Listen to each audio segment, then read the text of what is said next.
No, we have to move them up. If we leave a smart one in the ghetto, he might develop into a leader against us. But if we raise him up into white society, we neutralize him. It really boils down to our ability to accept. We don't need pessimism. What he means by pessimism is resistance. And that's what COINTELPRO was all about, stopping the resistance.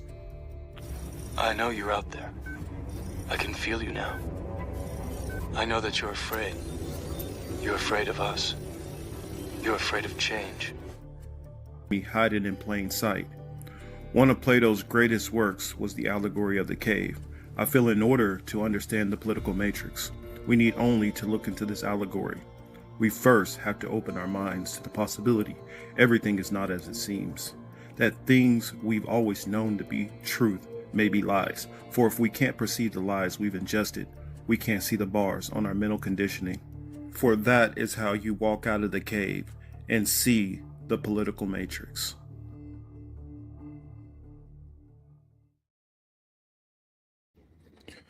Oh, wow. Welcome to the show. Hello, this is the Political Matrix. I'm your host, Marcus Morpheus Cage. I realize I made a huge mistake. For those who are coming in, as you guys come in, if you did not get a notification, my apologies. I realized that I did not click YouTube starting this off. So those of you guys who were able to hop in here and caught me right off, right off the rip, hey, salute to you. I see Miguel is out there. Much appreciation. I guess I'll start off with something that wasn't one of the main topics to give people a little bit of time to filter in here if they do get a notification.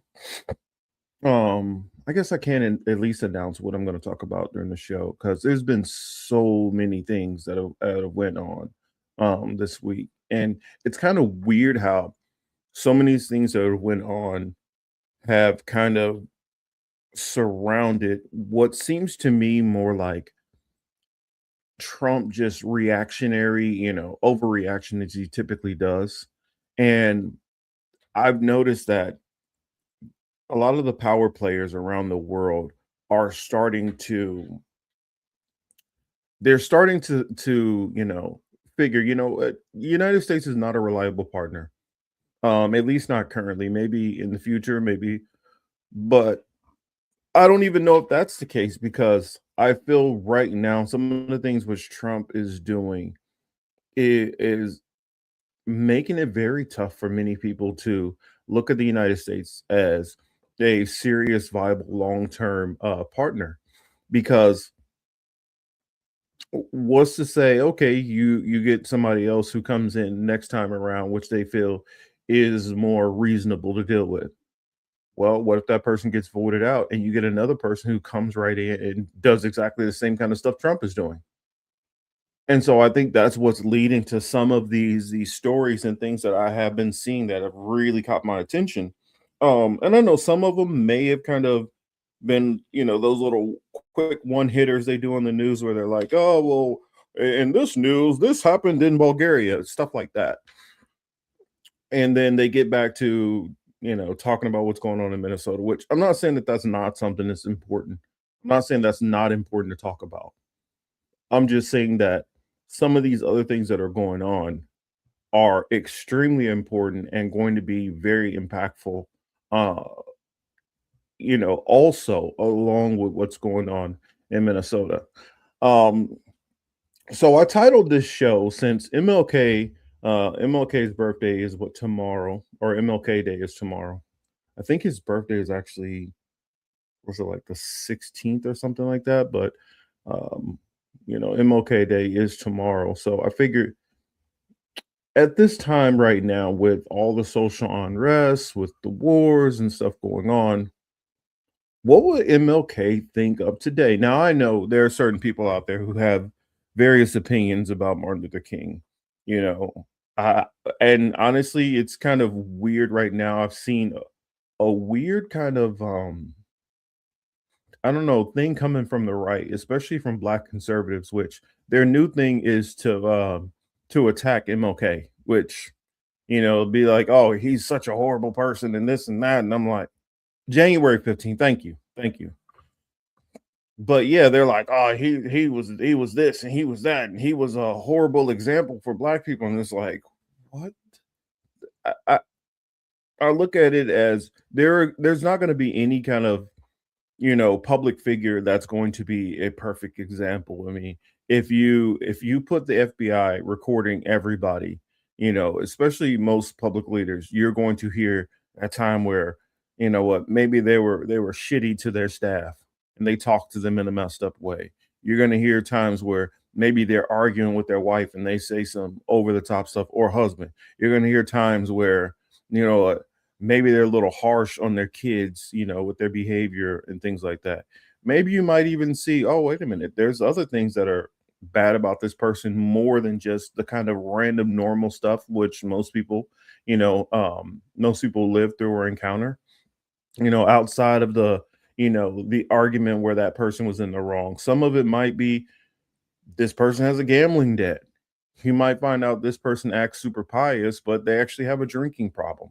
You might even find out that this person is going in and picking up prostitutes. You don't know what a person might have going on, these public figures. And I don't think that the good things that they do and the good impacts that they have on society as a whole uh necessarily relegates and makes them a horrible person or makes them such a poor example, because I feel there are so many people that if you went through that, you could go and just really, start casting everybody aside. Now, sometimes there are those lines which you cross, whether you're dealing with human trafficking, whether you're dealing with messing with little kids, where you do some of these other things that, okay, all right, that's too far. That's a bridge too fucking far. Um, let's see. Let's see. Told you a while ago that reporting on us would lift lift you and help them. Just stopping by. Glad to see you. Thanks for stopping by. Um, and I see Warren is in the building also. Thanks for stopping by. Um, so let me get into. Let's see what story that I want to put out there first. Cause I got some good ones, and I kind of want to wait on Teal. Let me send Teal heads up and see how much longer before she comes in. That way I'll know what mm,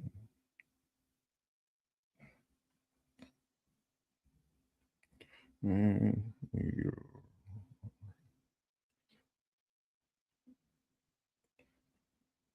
what was that? Read the thread post every day.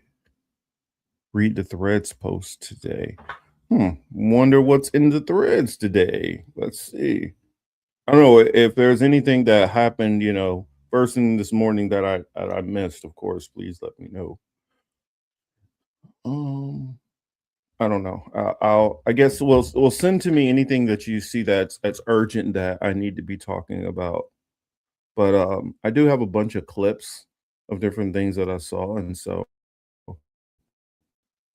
I will kind of start hop right into some of these things. Where's the rest of that article? Hold on. Okay. So I figured what I would do is I would read through some of these different things and talk about them a little bit. And then at the end, kind of all of these things encompass as I've talked about the stories, then kind of go over how I perceive that, Dr. Martin Luther King um, would have perceived today. So let me put this one on the screen for you.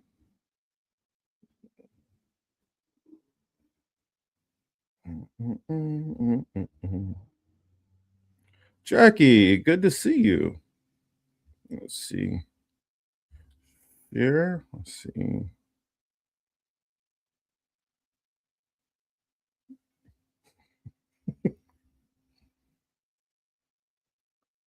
Yeah, it does say Idiocracy was a documentary on my shirt. Um, I definitely recommend the movie. It's kind of interesting, that movie.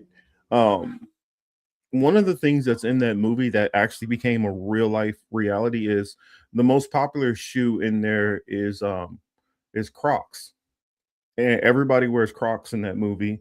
Um, I don't know. It has a the president is played by Terry Crews, and he's was he Hector Macho Camacho, which is kind of interesting because Macho Camacho was actually a boxer in real life, and so Terry Crews plays like a former wrestler turned president who's has this whole legion of followers.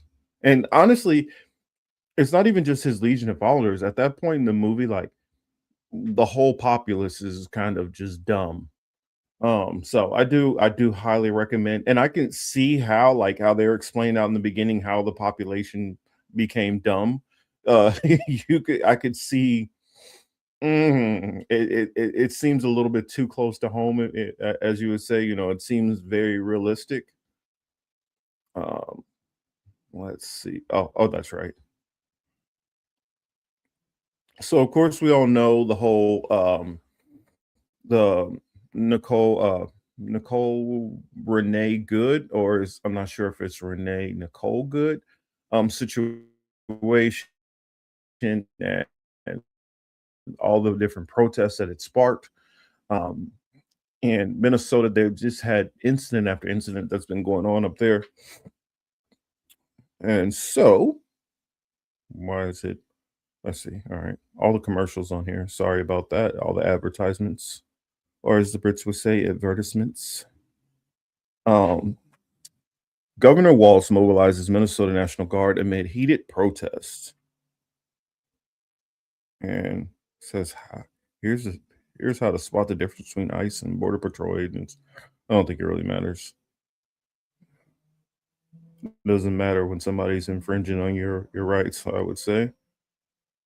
So, as protests in Minnesota continue amid ongoing tensions between demonstrators and federal agents in the area, Governor Tim Walz and local safety officials announced January 17th that Minnesota National Guard has been mobilized and is on standby if needed.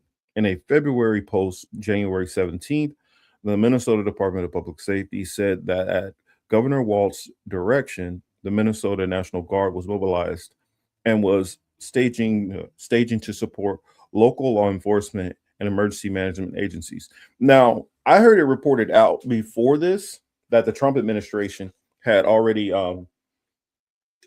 that they were the ones mobilized, and I was like, wait a minute, that's weird because a president can't mobilize the National Guard in your state. Now they can do that. I know some people say, well, they did that in Washington D.C. They can do that in that area because D.C. is actually governed by governed by Congress, and so the president does have purview to control their National Guard, jumping over the mayor of DC, which would normally have that power. But back to it, it says uh, the department further clarified in the post that troops had not been deployed. Minnesota National Guard members are not deployed to city streets at this time, but are ready to help support public safety, including protection of life, preservation of property, and supporting the rights of all who assemble peacefully, officials said in the post. And I know if it ends up being like it was out here in LA, when they enacted the military, what they ended up doing was basically sitting around federal buildings. They really weren't engaged in out there actually, doing the same kind of actions that you see ICE and the rest doing. They were basically like, okay, if you mess with this federal building, then we're gonna have a problem, and kind of just stay back. And as somebody who was on the ground in these protests that were going on here, most of the stuff that was actually going on, the assault and the violence and all that, was actually happening from the sheriff's department and LAPD. They were the ones who were the aggressors. And when I was explaining this to somebody who I know who is a Trump supporter or conservative, who kind of leans more on the just do what the cops say kind of side. They were shocked and blown away when I explained to them, like, no, there are times when the protesters are just kind of standing there, they're waving their flags, wherever they might be honking horns. There might be a handful out of, say, a couple thousand people, one or two people who are like running up and like, F you cops and stuff like that, and like literally trying to get close enough to agitate cops. There's always a handful of those types of people. And it's your First Amendment right to yell and say whatever kind of crazy crap you want to say. Um, but for the most part, most of the crowd wasn't doing anything. And most of these protests, that's kind of how it goes. Um, you do have one person who will get really close to a cop and flip them off or yell at them, and the cops, jumps on it, which you saw in one of those videos where the guy gets sprayed like close range with pepper spray. His whole face is completely red. And if we were living in a sane society, um, and I didn't feel like the government, the judicial branch is completely like cucked at this moment to Trump. They're scared to enact or enforce any laws. Um, and they're scared to like really prosecute some of these situations. Um, Even for the people who felt like the Renee Good situation was a justified shoot, this would typically at least be something which an inquiry is going to go on outside of just ICE.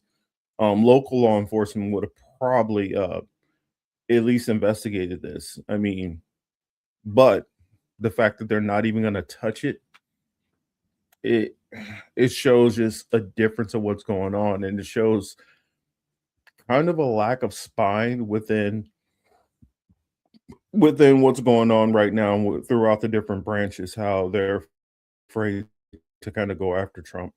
The legislative branch is afraid to really push back outside of, you know, saying some stuff in front of a camera or, you know, crying and whining on the floor. They're not really trying to push any kind of law or legislations or try to hold anything back. And the judicial branch, many of them who I know, well, if I know that he is completely ignoring their orders, of course they know it, and he's just doing whatever the hell he wants to. Even though some of these things are like, for instance, they had already ruled that he just can't go around just tariffing whoever he wants just because. Tariffs is something that has to actually the legislative branch has to be involved within that, because it has to be put together and written out how this is going to be done. And also this affects, so many other different branches. You just can't, I'm just going to say a tariff and just put a tariff on everybody. A president is not allowed to just unilaterally do some of the things that Trump is doing. And because they're so scared to like push back against him, and he's put so many of his loyalists in positions and decided, like right now, how he's pressuring Jerome Powell. The Fed used to be something that was allowed to operate without purview of a president. Now, whether I think that's a good thing or not, that's a whole different conversation. But just the fact that they were allowed to do it, and most presidents just said, okay, I really wish that they would lower this, or I really wish they would raise this, or whatever. The president typically did not. I mean, they typically didn't get to a point where I'm going to try to investigate them and do this and do that and try to put pressure to try to force somebody out of office. That is something that's new, coming from the Trump administration. Let's see. See, bad cookies. Hey, bad cookies. Damn it, I'm falling way behind. Internet is acting up and the stream keeps buffering. Oh, apologies. I hope it's not too bad on my end. And Chris H says, what are these Hummers doing on the street? This is that's National Guard, I think, and some of this stuff is just it's just an image to try to make the story more sexy, but more than likely, no Hummers are actually out on the streets, um, outside of any kind of normal National Guard stuff that they may have going on. If there was a full on activation, then they would probably have pictures of them showing them in downtown. Not the Hummers because they wouldn't really need the Hummers. I mean, I guess you do need transportation.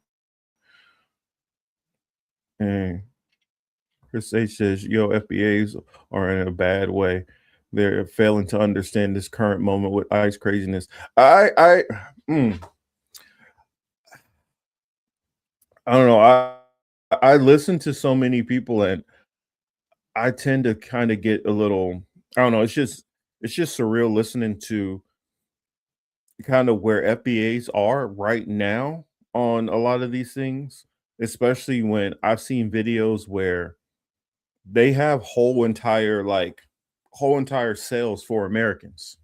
And typically what they're doing in these sales are they know you're an American. They're not trying to deport you or anything, but just to inconvenience you or give you if you decide that you want to protest, film, get too close or whatever, or if they just deem that they think that you're a part of it, whether you are or not. They're just rounding you up, throwing you in there for 4 hours, 8 hours, couple of days, just because they feel like it. And I, I, I don't know, just some of the attitudes I hear from some FBAs is just, and it's kind of interesting to me because I have people who follow me who are FBAs and will send me like FBA stuff as if I'm like really in the FBA camp, and it's like I don't I don't agree with you guys on so many things. So I don't know. I just wish that we would pay more attention to anytime these people who are in authority, anytime any government agency decides to start cracking down and kicking people around, I'm not on no parts of that. I don't agree with that. I'm not supporting that because at any moment that can be turned against all of us, and you should look at that as a threat. Not, well, a couple of them said some stuff about me, so screw them all. Or they don't like black people, so screw them all. I'm not in that camp. I think that when you deal with a nation of what 150 million people in all these different areas, everybody's having different experiences everywhere you live. And are are you running to, to somebody who does them for? Yeah, I don't think that we should be judging people as a whole because you have a one bad experience that now you're gonna go against all of any group of people. So just my thoughts.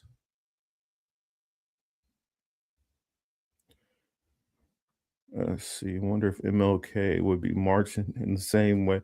I'm gonna save that comment because um I want to answer that when Teal gets in and when we go through more of these stories. Yes, Crocs do kind of remind me of those jelly sandals back in the day.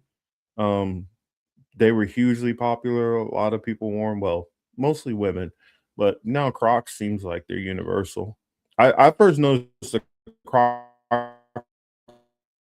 becoming a big thing in the medical community. See what back here.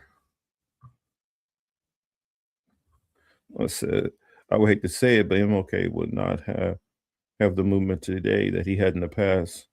Today there would be smearing campaign. I'm gonna save that one also. I'm gonna save that one also. But yes, everybody, if you have those comments on what you think MLK would be doing or wouldn't be doing, please yeah, put those comments in. I'm gonna star those, and then when I get to that point in the segment, then I'm gonna go on ahead and start answering some of those questions or reading off some of those comments. So they've deployed the National Guard, and oh, not deployed, but they have them on standby. So basically, what that means is they've sent out a bunch of phone calls.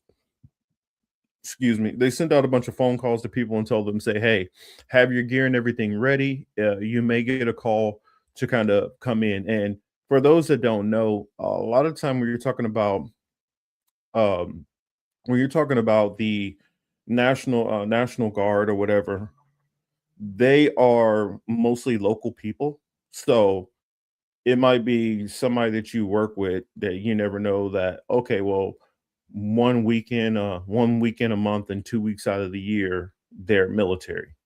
Um, so they can be all around you, teachers, doctors, lawyers, everybody around you. And so that's the reason why they're on standby, but it's not like literally they're all in uniform and they're just standing in a warehouse waiting around.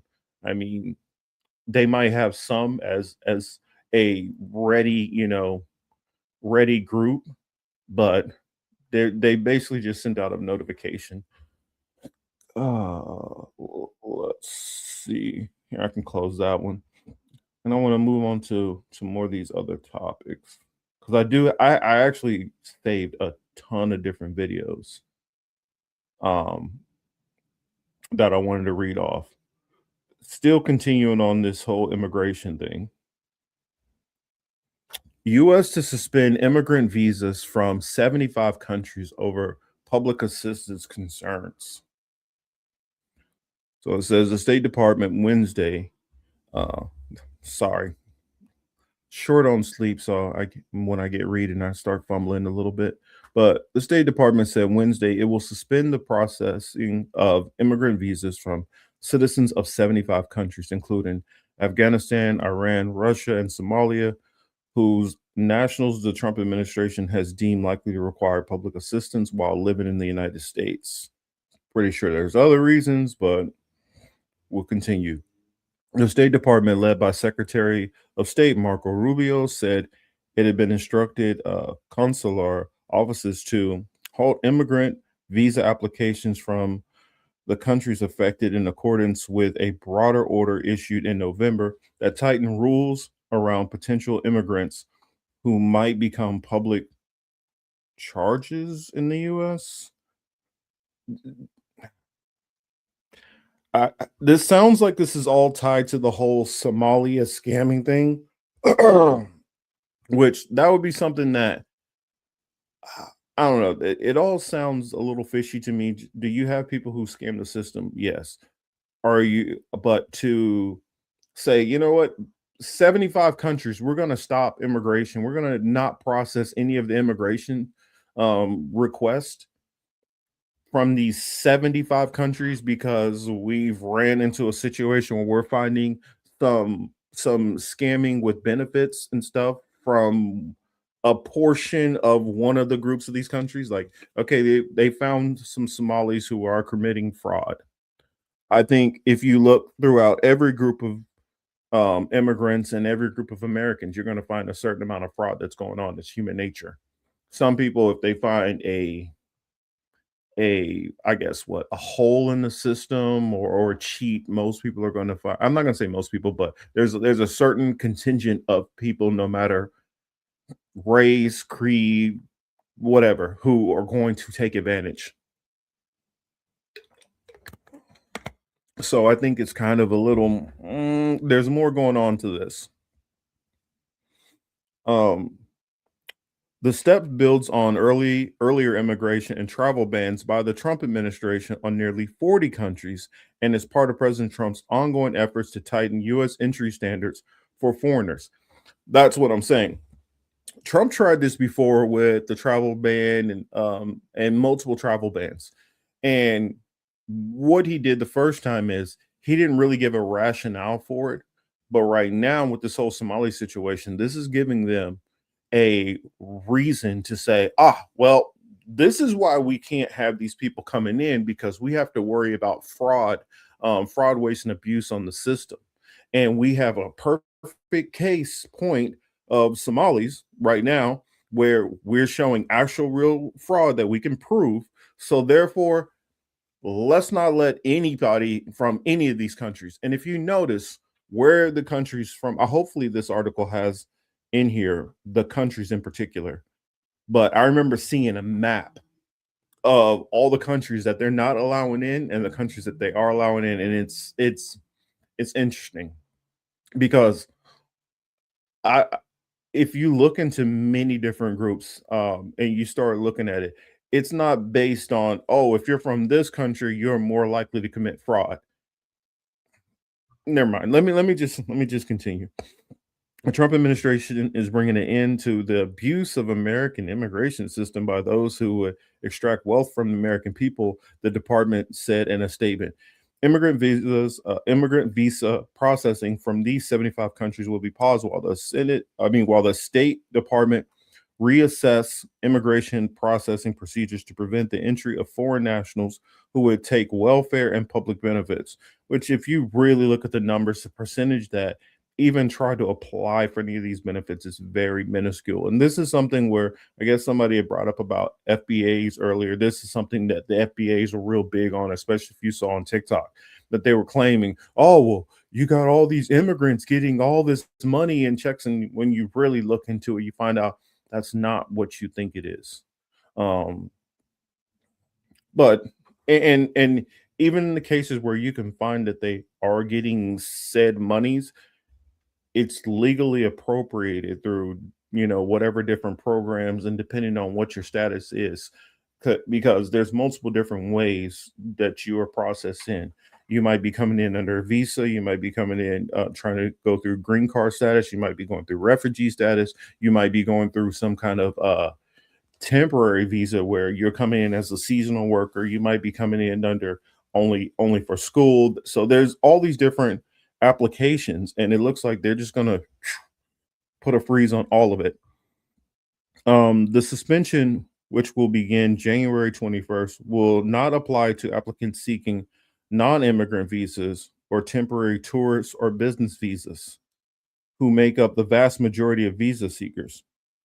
Demand for non-immigrant visas is expected to rise dramatically in the coming months and years due to the upcoming 2026 World Cup and 2028 Olympics, both of which the U.S. will host or co-host. Which I wonder how that's going to work, because I do know that 2026 they do have the World Cup going on. My mom has told me that they're doing a ton of hiring right now in Kansas City for the World Cup. And I wonder how all those things are gonna start playing out, and once I start just going around grabbing random people during that. So I don't know. I think it's gonna be a very interesting year. I'll say. Cable calls for screening of non-immigrant visa applicants. A separate notice sent to all U.S. embassies and consulates said that the non-immigrant visa applicants should be screened for the possibility they might seek public benefits in the United States. See, I don't understand why this has been this big focus. A lot of times in order for you to come in, um, under a visa process, you have to declare education, forms of work that you have potentially set up. I mean, if you have some place that you think that, okay, I can go here or do, I don't know. It's just like they're acting as if everybody is coming in and hopping on welfare or something like that. And I, that's not how it works at all. I mean, it sounds weird the way that they're phrasing a lot of this, oh, well, who's going to come in and try to get on these benefits? I'm pretty sure these offices know, for the most part, who is trying to get on and in any improper way, and the amount of people who are actually benefiting from fraud. I mean, if that was the case, then why didn't Doge find all of this when Elon was doing Doge? It took for years later. Now, after I'm trying to remember what's his name, the right winger with the beard, Matt Walsh. Matt Walsh started screaming about Sharia law and the Muslims in Minnesota, and then you kept hearing more and more about the Muslims in Minnesota. Then you had that one protester guy on the right who went up there and started screaming and hollering about that, which he came back again Um, and then now you have some right wing kid goes up there and does this documentary, which there's holes all through the stuff that he's saying. And then that's when you had the National Guard. I mean, not National Guard, but that's when you had ICE all go to Minnesota leading up to the situation of the Renee Good situation. So this has all been kind of a there's something over there, there's something over there, there's something over there until you created a situation over there to start to go after. I mean, are y'all following me?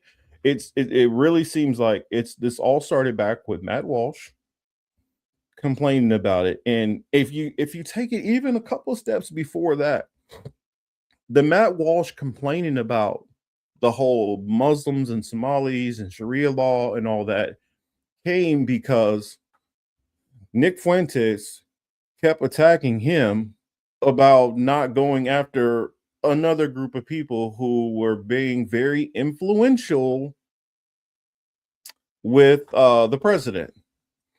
And so Matt Walsh, since he didn't feel like he could criticize his boss at the Daily Wire and the approach of the Daily Wire and some of the things that they've been supporting, he's been getting blasted by other groups of people. And so, since he can't criticize these people, he started putting everything on Muslims, Somali, and he started off with the whole Michigan thing, and then start talking about Minnesota. I don't know. I'm just seeing a lot of things. I don't know if they're connecting, but it seems like there's a lot of correlation here. So let me. Oh, wait a minute. I had that still. Oh, I guess I'd never shared it on my screen. My apologies. Well, here, let me close that down. So, close. So, I talked about the 75 countries. So, I talked about Minnesota calling up their National Guard. Then I talked about this story about how Trump is wanting to shut down immigration to 75. Let me see if I can find that list. Let me see if I can find that list.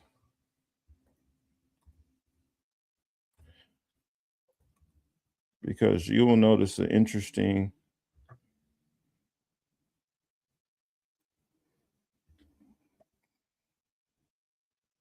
All right, so here is the countries.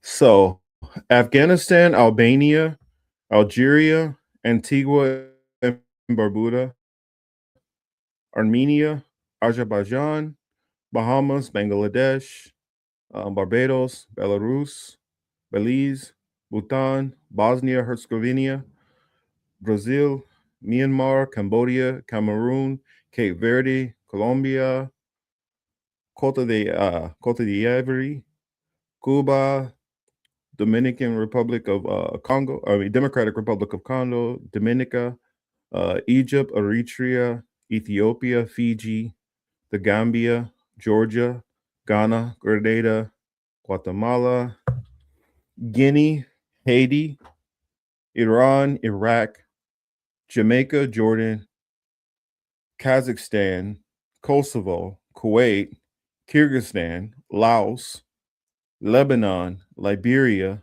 Libya, North Macedonia, Moldova, Mongolia, Montenegro, Morocco, Nepal, Nicaragua, Nigeria, Pakistan, Republic of the Congo, Russia, Rwanda, St. Kitts and Nevis, St. Lucia, St. Vincent and the Grenadines, Senegal, Sierra Leone, Somalia, South Sudan, Sudan, Syria, Tanzania, Thailand, Togo, Tanzania, Uganda, Uruguay, Uzbekistan, and Yemen.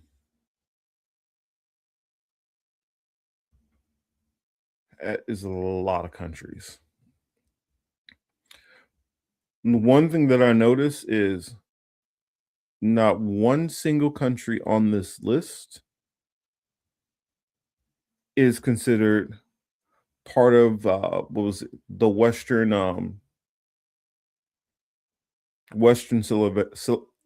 civilization. All of these are, for the most part, black and brown countries, or the Eastern European countries.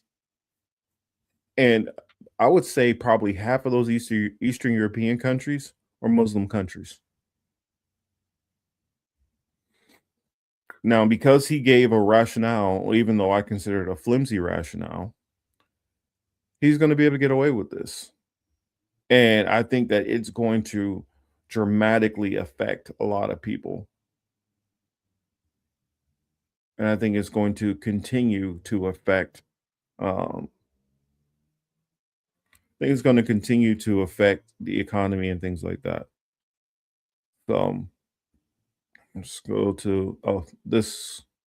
Let me share this with you. This is a young lady who she's a former immigrant. Well, I mean, we got not a former, she's an immigrant who is part of a board where she's speaking on this 75 countries visa suspension. Okay, where'd that go? Hold on a second.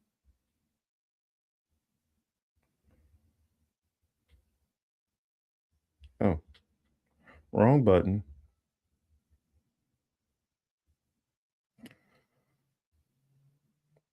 So where does the money from the National Guard come from? Money from the National Guard comes from the state. Some does come from federal. Yes, it is part of the military budget, but some of that money does come from the state.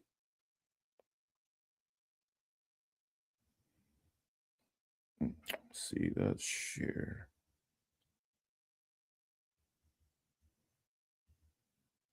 All right, here we go. Let me mute.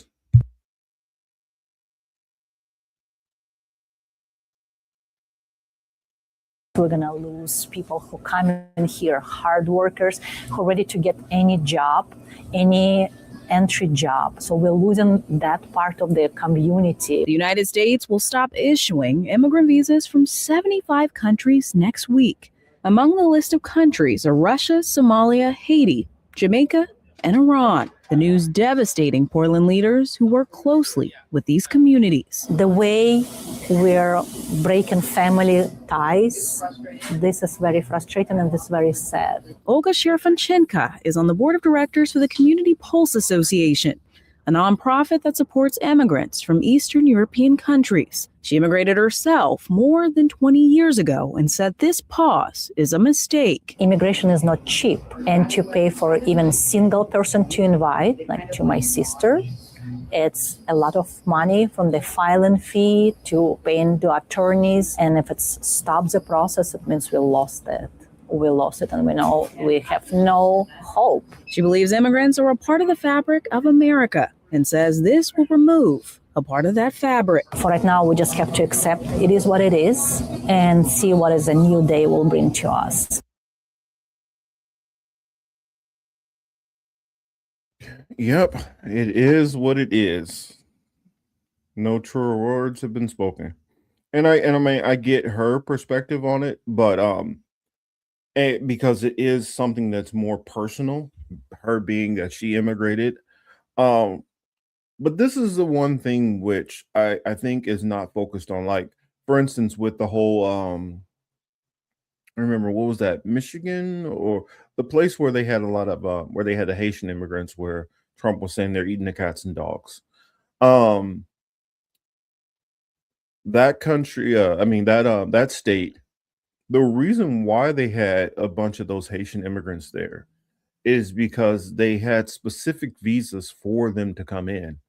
And the reason why they needed them to come in is when you have stuff like NAFTA or whatever, which is kind of, it's eroded a lot of the population. You have people who had to move to Springfield, Ohio. Thank you. When you have a lot of those people who there's not the jobs in their hometown anymore, they leave and they go to other places. You have for instance in the American military, for you know our non-American audience, the military is full of a lot of people from the Midwest. And a lot of people in the Midwest, no, it's full of people from everywhere, but a lot of people in the Midwest join because of the lack of opportunity. And if you don't have money saved up for college, that's normally the hook. If you go to the military, you'll get college money. And so they prey on these communities where maybe it was a huge manufacturing base. Like for instance, Detroit was a massive manufacturing base. Um, and when NAFTA came along, and even stuff before NAFTA came along, it shipped a lot of these jobs out of the country. And these jobs were not just like run of the mill. I'm working at a Starbucks or I'm working in retail. These were well paying jobs.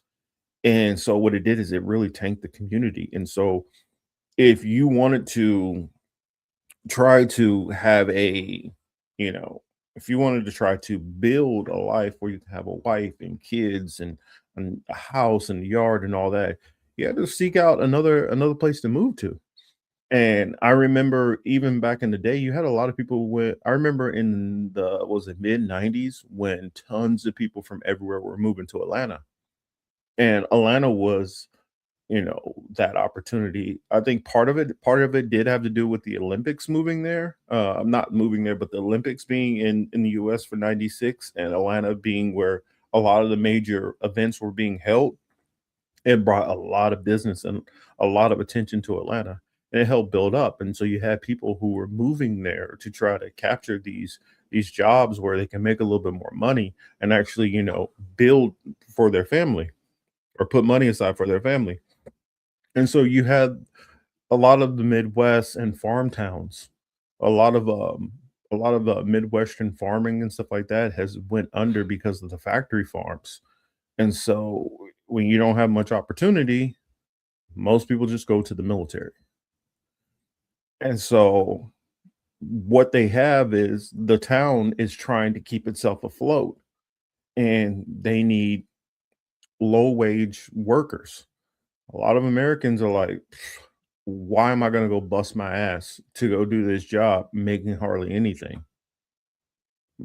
I'd rather just have a kid and get on government assistance. That's what a lot of people do. Um, or they move to another town where they could try to find more opportunity.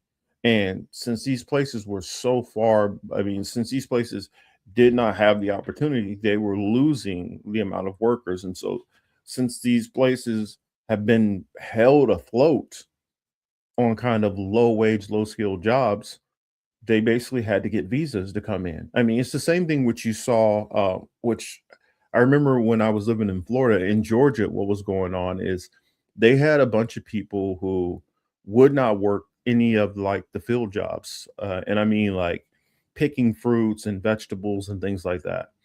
And so they had a visa program for a lot of Mexicans who were on visas, and I wouldn't say only Mexicans, but Mexicans, Guatemalans, um, El Salvadorians, and so those were the main groups of people where they were actually requesting people to come from those places.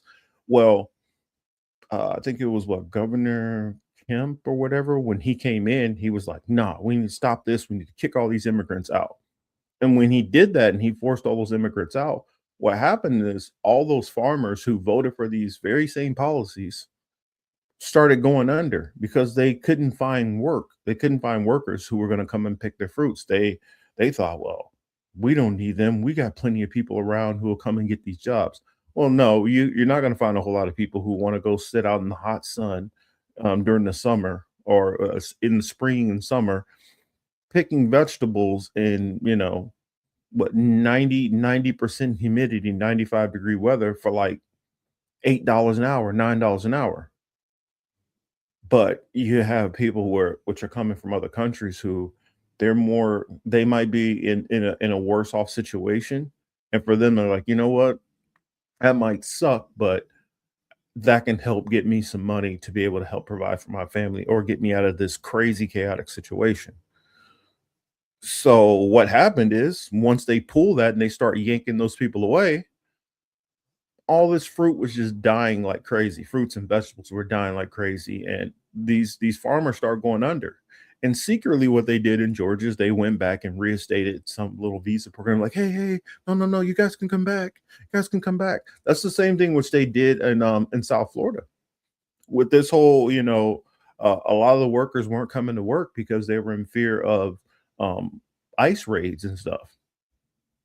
And so some of the people started moving to other states, some of them start self-deporting, and then it just kind of crippled a lot of the construction businesses. So what happened?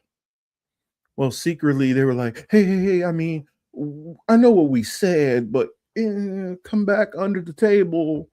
And that's what always happens. But I don't know, it always cracks me up. Their logic, they want to do something and they're so angry and get them all out of here, tired of these damn immigrants, just to turn back around and be like, oh yeah, I'm tired of them and all that, but I kind of need you to come back because I ain't got nobody to work my farms. So it's always been this amazing push-pull because Republicans, in one token, they don't like these people, but at the same time, they don't want to pay workers more money to do these jobs. And so you find yourself in a catch-22. I don't want these people in my country because I feel like as they stick around in this country, some of them decide to stay, they start having kids, they feel like they have the same say-so like me. And that goes into the xenophobia and that kind of that supremacy mindset. I'm better than these people. How dare they try to put themselves on the same level with me? But at the same time, you don't want to pay people more money to do the job. So where are you going to find your workers? And and it's funny to me, I never find where conservatives can kind of bridge this gap and make this make sense.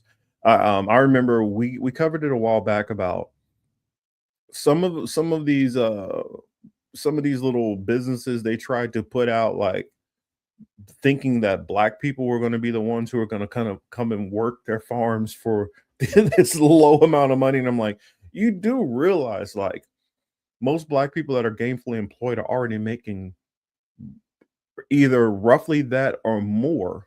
Why would they go and do your job for basically the same amount of money, but twice as hard work? That just doesn't make sense. And also, with most Black Americans that were forced to work in fields, you're not getting Black people to go out there. I mean, you got to be paying astronomical amounts of money to get Black people to, to decide, you know what, I'm going to, as much as this like stings on a spiritual level, I'm going to ignore that to go and pick your, no, I just don't see it. Not in mass. You might be able to get twos and fews, but you're not getting most Black people out in them fields to pick nothing. I don't care.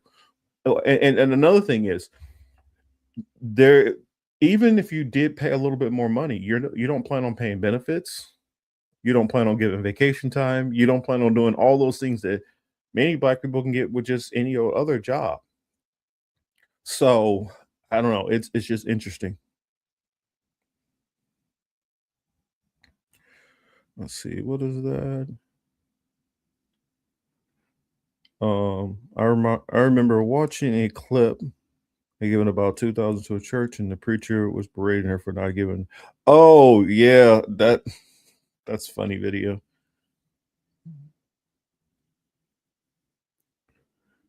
Libraries. Oh wow, what is this? What did you say? Bad cookies.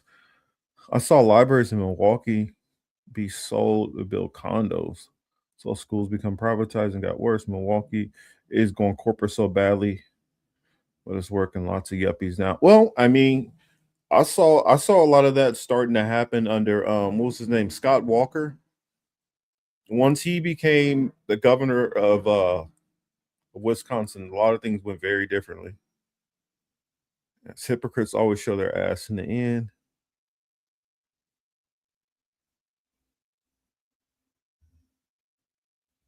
This is one thing. This is one thing. I tried to explain this to somebody who, um, and I thought about this long and hard because I've said this years ago.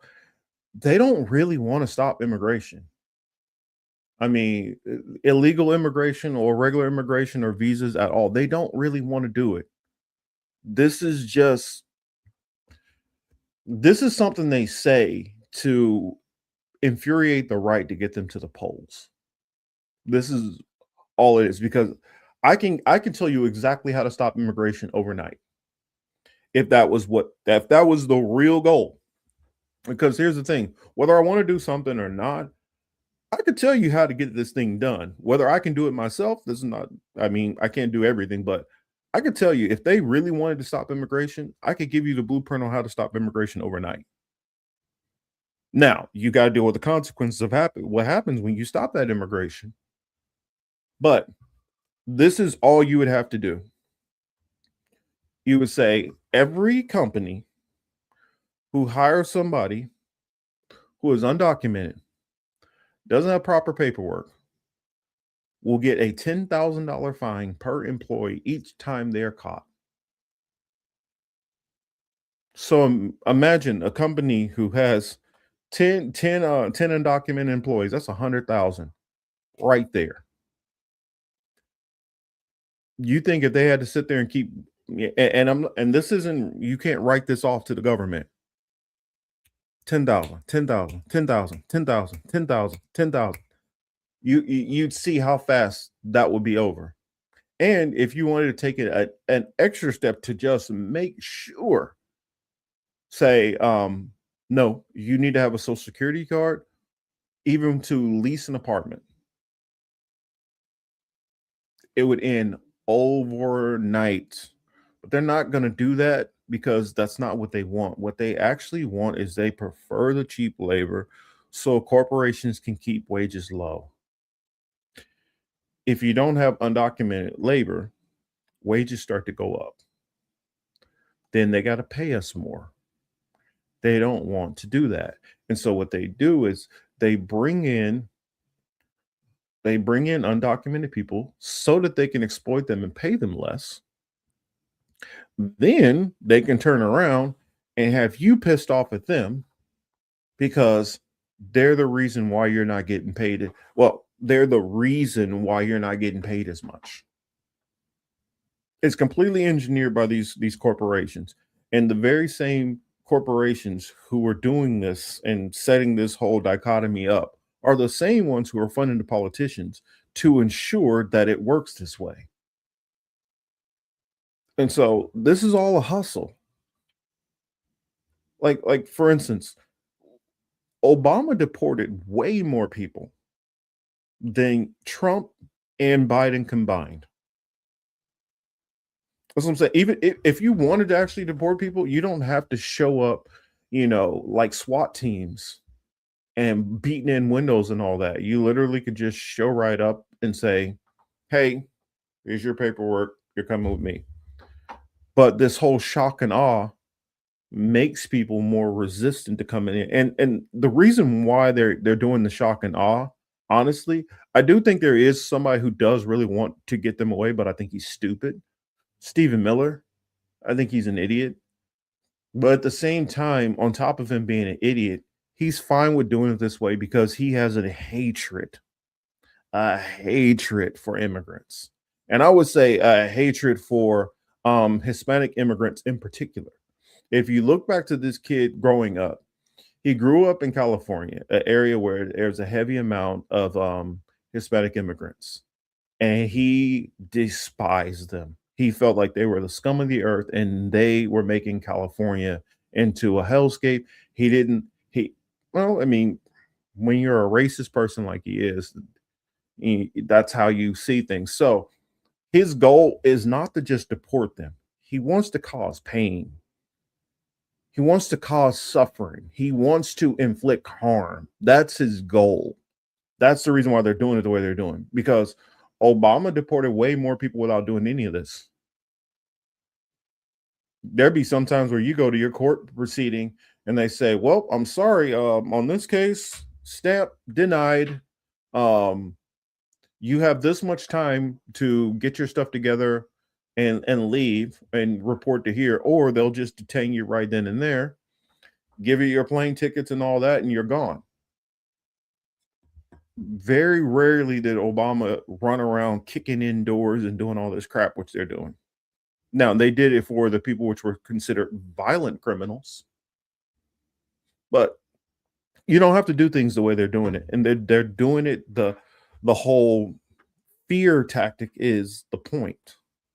Also serves another purpose. If you have people who are spending their time upset and protesting this brutal tactics and this kind of crude tactics which they're using, then you can't pay attention to all the other crap that they're doing. That's just another way to just keep things going the way they're going. So, I don't know, it's a lot that I see. And I mean, you guys see it also. I don't think that I'm like telling you guys something that you don't know. See, first they devalue these other countries to that's right. Thank you, cuz. That's the other thing that I forgot to add into it. Before they bring in this this undocumented labor force, first they depress their areas. First they come in and they destroy the economy of these places. Think about how many sanctions we have on so many countries. I mean, I remember reading a list of some of the sanctions that we have on there, and I was even shocked at just how many sanctions you have on just some of these, just one country. One country is just bombarded with sanctions. Perfect example, Venezuela. They have conspired forever to try to go after this country.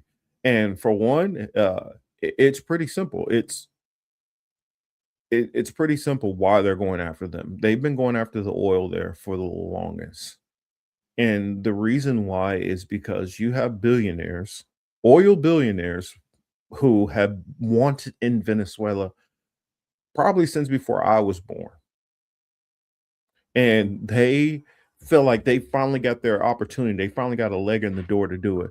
Also, you got, they haven't they don't have a Fed bank there. The international bankers want to get their foothold in there also. I mean, they have gold, they have other things, but the main reason why is they want the oil. And I know people are like, well, I mean, they can get oil from here, there, whatever. It's more strategic than that. By controlling that oil, it also helps you control other countries. And what I mean by control other countries is, let's say, for instance, if we got a gripe with China and China needs oil from somewhere. Well, if we control all the flows, then we can control and contract other people's economies. That's what it is. It's not necessarily always about getting the oil because we need oil in this country. I mean, we are going to use that. I mean, when I say we, I'm talking about the government, not we, because we don't benefit from any of this. But the United States wants to do it because they don't want strategic partners. They don't want these other countries, China, Russia, whatever, to start building up. They want to keep the the multipolar world from becoming a thing. They don't want competition. And so it always cracked me up how conservatives and Americans always talk about free market competition. But competition is the number one thing they do not want. And they fight tooth and nail to never have to compete. That's why the hypocrisy of America has always cracked me up. This is probably the most hypocritical nation ever to exist. Let's see. He said Stephen Miller was probably bullied a lot by Mexican immigrants. Probably shoved his skinny ass in the lockers. I think he was probably bullied by everybody. I think he didn't like that people were cooler than him, that people had friends. I think he hated that. Um, I mean, and if you seen what Stephen Miller looked like in high school, I can understand why he probably was bullied. Plus, people said even growing up with him that he just always was a weird kid and always had these weird views. And I think it probably had to do with a supremacist mindset that he already had that was probably imprinted on him from his parents. Because I believe that he comes from a community of people who feel they are better and superior to a whole bunch of other people. And I think that does start to poison the psyche, especially of a person who already is kind of a shit human being. Sorry. Lance Ripa says, I'll put this in here. Says Milwaukee was beautiful in the late 80s when I was there. And I've been there before in the 90s. Milwaukee wasn't a bad city. I mean, I thought it was pretty cool. I thought it was one of those places where if you've never thought about going there and you just happen to be in Milwaukee, you'd be like, so this is Milwaukee. This is not at all what I expected. And I think especially a lot of people who grow up on the coast, that's what they feel when they go to a lot of places in the Midwest, because a lot of them are so full of where their places where they live, especially if you're from the New Yorks and Californias. They have this or even certain parts of Florida, they have this, why would I go anywhere else? I live in California. Yay, California is the best. And so you automatically just think everything else sucks. And I mean, I hate to say that, but that's honestly how a lot of Americans, especially on the coast, feel about places in the middle of the country. And as somebody who's done a lot of traveling to all these places, the one thing that I've learned is every place has something unique and beautiful about it that you will not find in these other places. Every place has their pros and cons. And while I was talking Stephen Miller, I got a couple of Stephen Miller clips too in here to share with you. I don't know, are those the ones I want to share? I got to think what order I want to do these in. Oh yeah, so while we're still talking about ICE, remember I brought up about that Jake Lang, the Jake Lang who was that protester who well, he was a J6er, not a protester, but he was a J6er, which was actually convicted and pardoned by Trump. And he's been the one who he was in Michigan trying to spark some stuff, and he's the one which I showed that video about him trying to burn the Quran. Well, he decided to go up to Minnesota and spark some crap up there also. So here, let me share this video with you.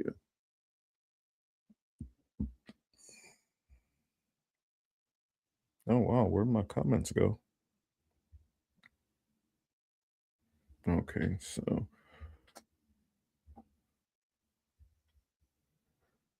here we go.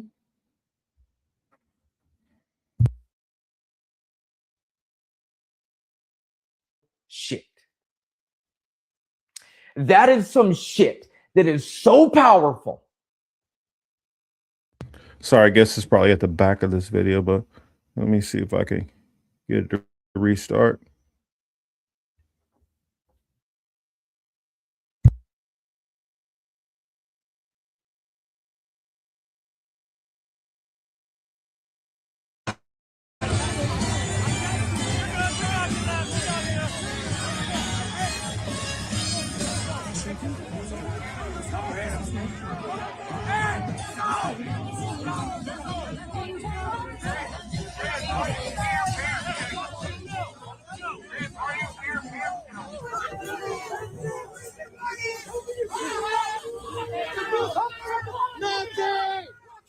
Notice the look of terror on Jake Lang's face.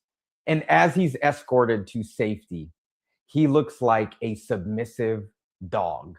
And in his moment of terror, probably more terror than he's ever felt, he was embraced and saved and protected by two young black men.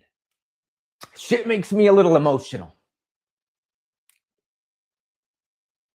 Because that's some beautiful shit. That is some shit that is so powerful that it can change people's hearts. And remember, Jake Lang posts tweets like this: white America will not go silently. God forbid a white man have a dream. White men stand up. Brown mongrels are invading white America. And he's just a pissed off white man tired of the brownification. So the fucking irony that in his moment of terror, he is protected by young black men. I cannot tell you how proud that shit makes me. And so, in showing that, I'm gonna go the very complete opposite of everything he said, and I'm gonna probably hop into my teal thinking for a moment. This video actually pissed me off. I'm gonna tell you why this video pissed me off. Black people, stop protecting these people. This dude is a white supremacist who hates you. And actually, I'm gonna tell you this. He's not even. This dude is tied to the country that will not be named. He's out there cosplaying the whole white Christian shit when he's not a white Christian. Well, he's white, but he's not a Christian. He ties to that 6-point nation. And so we out here protecting these. Stop fucking protecting people. If he wants to go out there and get his ass mollywopped and stomped out, let him get stomped the fuck out. Fuck him. We need to stop trying to save people who hate us. Now, I'm perfectly fine with defending and protecting people if you see them in harm's way. If people need our protection, people who align with us, but stop fucking protecting these pieces of shits. If they want to do him like American History X and put his teeth on that damn curb and stomp, let it happen. Fuck that dude. And fuck any of the people who think like him. This is why we keep being doormats in America. Because I guarantee you, he's still going to go back to talking his shit. And that nice, good deed you did nothing. Save that for protecting the people who need our protection. Save that for, and the crazy part about it is some of y'all will jump in and save a fucking Jake Lang, but won't even save somebody like me who might be going through that same kind of situation. Protect your people and people who help your people. People who don't help you and people who despise you and hate you and dislike you, the days of helping those people, it need to go by the wayside. And so that's why I do get where some of these FBAs come from when they say, we can't be protecting and saving everybody. We can't be protecting and saving everybody. I agree with that. But we can't do that for a community as a whole. That needs to be case by case basis. No, these were not. No, Thomas. Glad my brother Thomas is in the building. What's up, Thomas? Says maybe they're just a few black conservatives and FBA protecting the white. No, that's not what it is. These were protesters. who were there protesting against ICE. And they came over because he came to counter protest the protesters. So he decided, I'm going to run into a situation. I'm going to try to get some airtime, some me time, cosplay, help build my brand, help make a couple extra bucks off of the people who are pro, ICE, build my brand. And he probably didn't ever think that situation would get to that level. That I could run out with his vest and have a couple of his minions and they act all tough. That's what he probably thought was going to happen.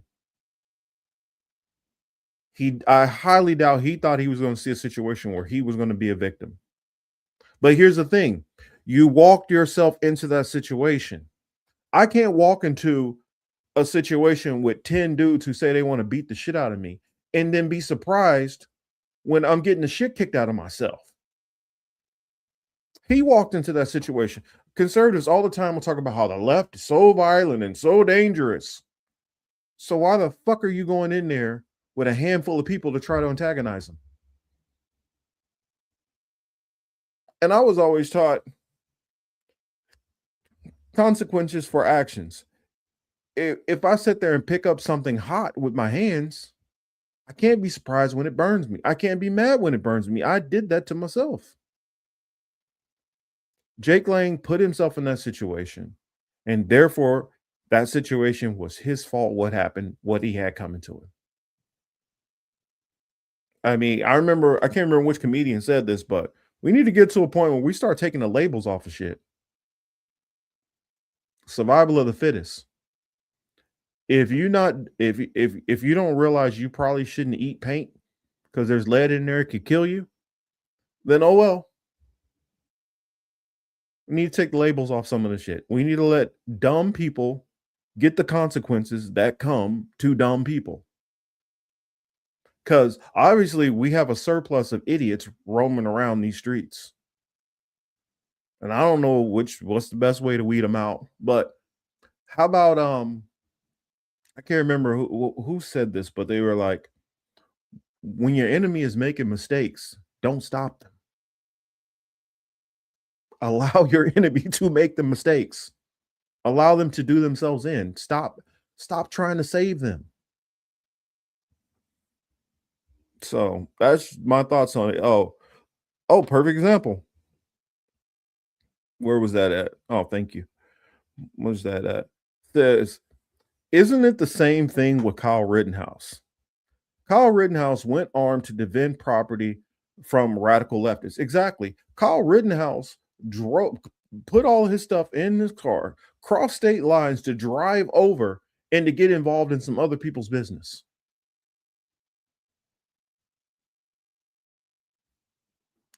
So if Kyle Rittenhouse would have went bye-bye and the situation went the other way, I wouldn't have shedded a tear for him.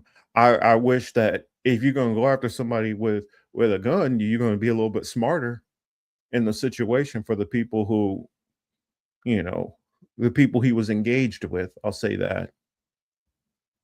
But he put himself in that situation. That's the reason why I felt like you and the police officers, there should have been some kind of, hey, what the hell are you doing?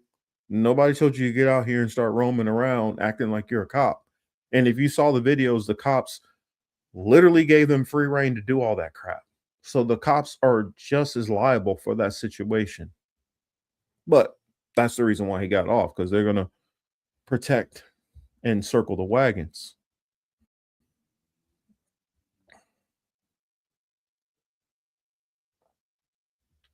What did you say here? He said, Marcus, if those black men let Lang get hurt, things will spiral out of control. The situation is too tense. The right will spin it the wrong way. The right's going to spin it the wrong way regardless. They're going to do what they're going to do regardless. Now, I hate to say it this way, but at some point, people gotta, pay attention to how things lay out. And so if because here's what I'll explain. Under this Trump administration, protesting is not going to stop them from doing what they want to do. It's not stopping a damn thing. So I get that you're frustrated and pissed off about what ICE is doing, but understand part of the risk you're taking is hard crackdowns, and sometimes you might have to sacrifice, and some of that sacrifice might be, you know, dealing with what ICE is doing, the brutality. You might get hurt. You might get harmed. Other people might get harmed. You might get thrown in jail. That's part of being a revolutionary. You take those chances when you're fighting against the system. So those black guys hopping in aren't mitigating the situation because it's still, as you can see, still ratcheting up. It's up for those revolutionaries, those people who want to get out there in the streets and fight this, to decide, is this the hill you want to die on? And sometimes I don't mean just figuratively. It could be literally. Because you can show your outrage and frustration, but it ain't getting this case open. Because we're dealing with a gangster administration where they're like, you could have them on camera doing everything and be like, I ain't do it. Just like you guys watch another 48, or what was it, 48 hours, where you watch people who are dead wrong lie and lie and lie and lie, refuse to accept blame, will literally go almost to the chair screaming, I ain't do it.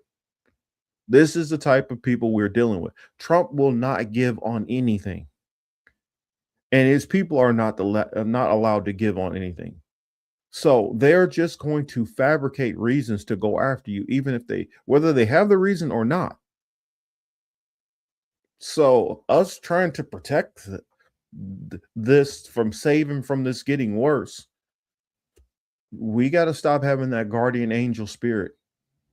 I know they make it as if we are these evil people who are committing all these crimes, because they like to isolate on what less than 1% of our population does and then spread that across everybody.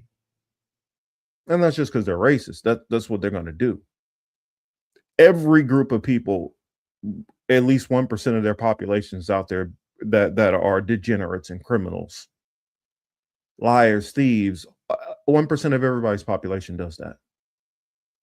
But our group get branded that way because of racism, plain and simple.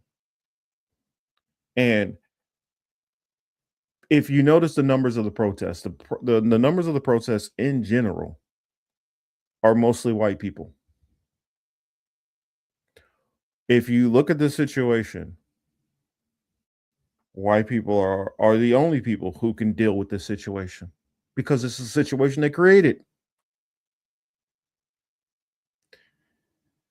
If you got white races, the only way to stop the white races is the non-white races have to stand up. One of us risking ourselves to protect the white races is gotta. Hey, Till said all the time, mind the business that pays you. And that is not business that's paying us. That is not business that's ever going to pay off, because they're not going to recognize, oh, look at this black man that came to his aid. They're going to be back the next day talking about how you N-words or this and that, and your problems and your criminals, and what is it, the whatever these state statistics that they come up with about how much of us, 85-15 criminals, and they're still going to be on that. So one or two of us going out there and saving one piece of crap ain't going to change it. I'm telling you, let these people go to their demise. They do not deserve you sticking your neck out for them. Mm-mm-mm.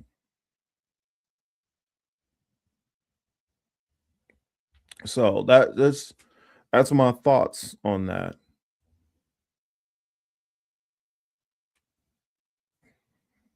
Agreed.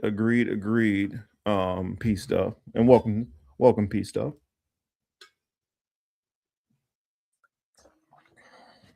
So yeah, I just wanted to show Jake Lang has his dumbass out there in the middle of the stuff again. This time he almost got himself hurt. Next time he's just going to show up with a whole lot more security.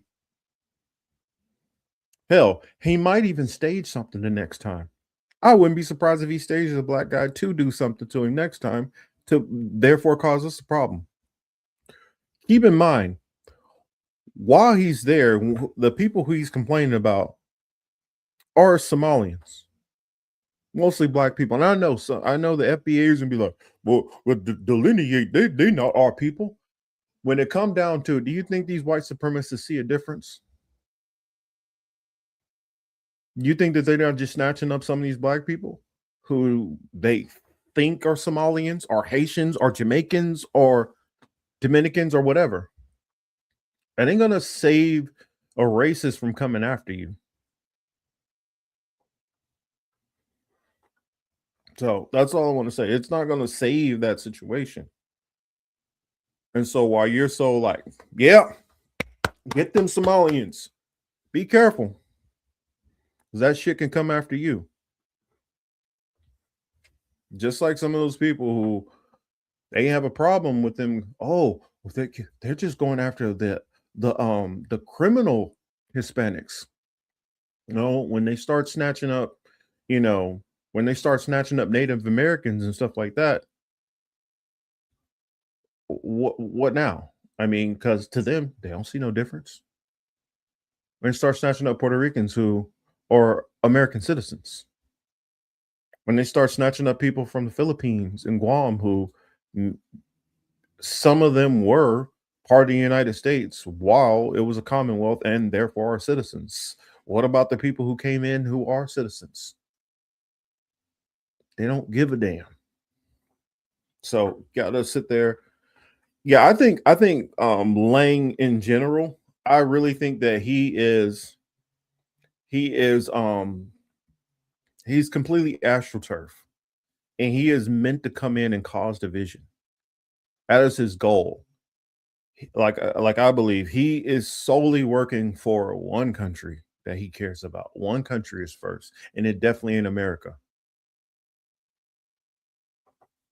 And I think, and crazy thing about it, he's fomenting this anger and hatred and all this stuff.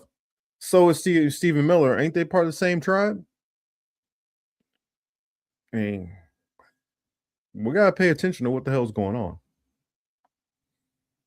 And just because we got issues with this country ourselves and would like to see some of these power structures fall apart, it don't mean that we won't be casualties caught in the crossfire of what goes down.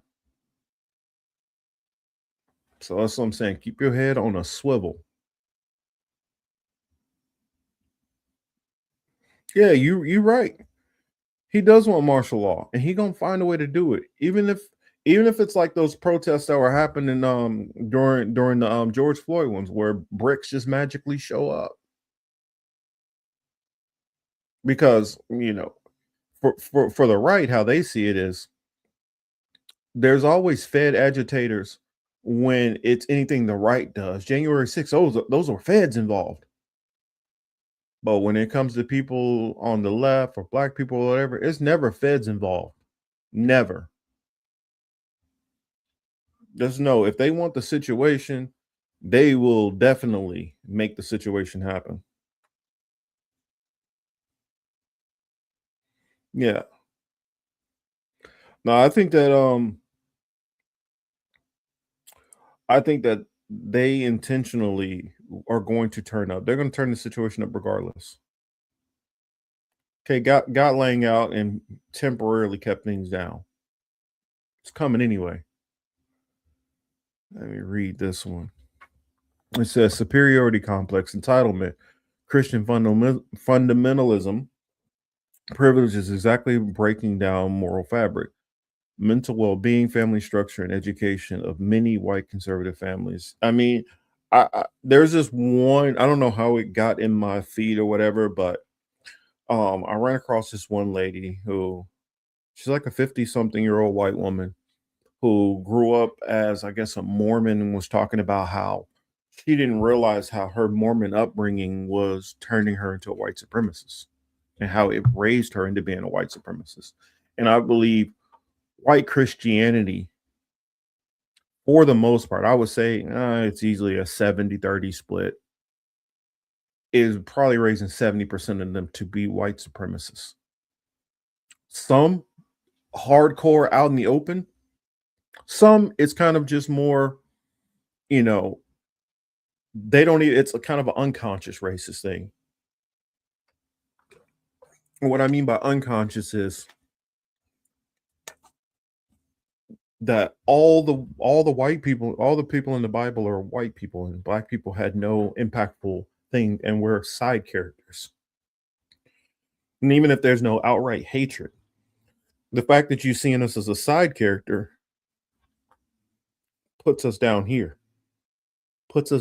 in their viewpoint, whether you consciously realize that or not. We're not impactful. Also, look at the way history is. History teaches about the Greek Empire, the Roman Empire. Hear about the Italian Renaissance. We hear about, you know, the English Armada or the Spanish Armada. We hear about the British Empire. Western civilization. We don't hear anything about the powerful Indian Empire. We might hear about Egypt, but when they talk about Egypt, they give us a whitewashed version. None of it including the Nubians or the original Egyptians who were there.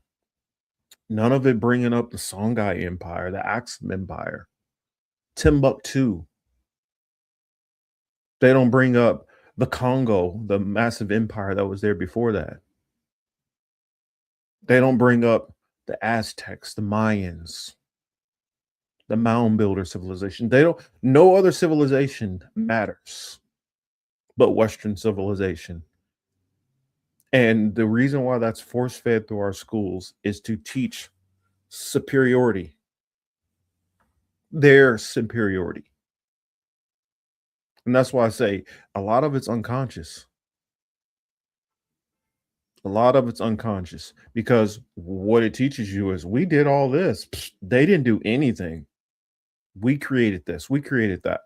I mean, it's crazy how many patents which you find in America that were patented by a white man, but you find out that actually he stole it from a black man, or his slave is the one who actually came up with the idea. I don't know. I went on my little rant. I'll hop off. Get off my little soapbox there for a moment. But let's see. What do I got here?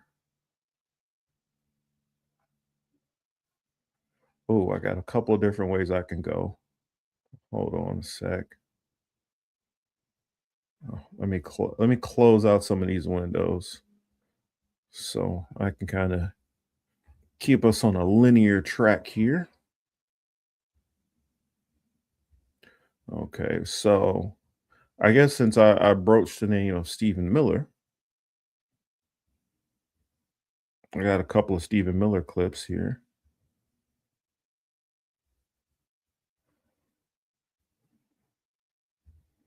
Is this going into our... Oh, before I get to Stephen Miller, let me just play this little clip for you guys. Let me play this little clip for you guys.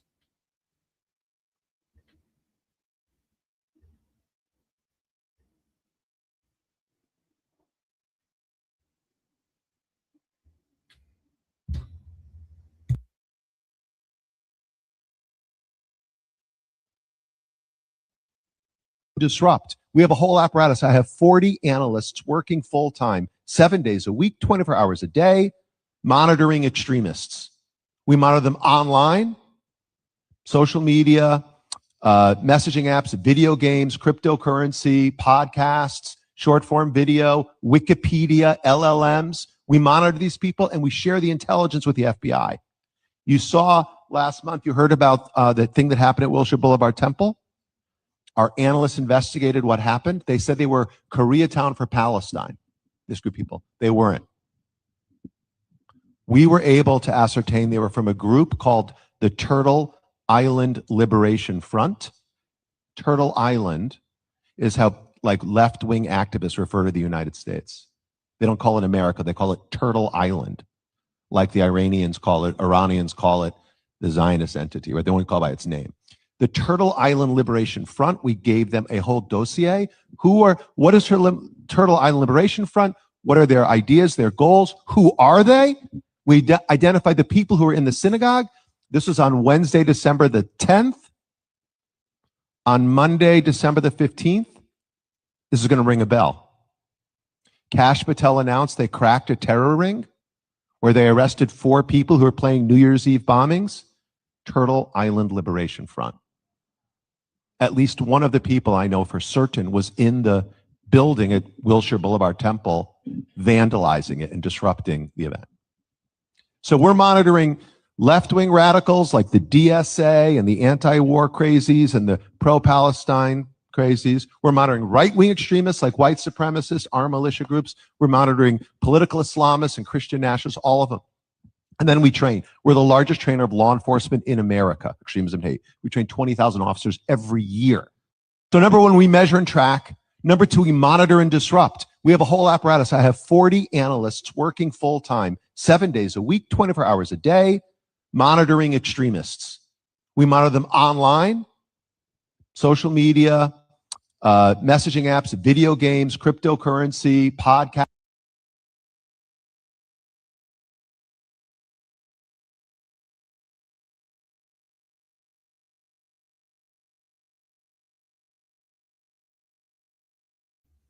Sorry, I was muted.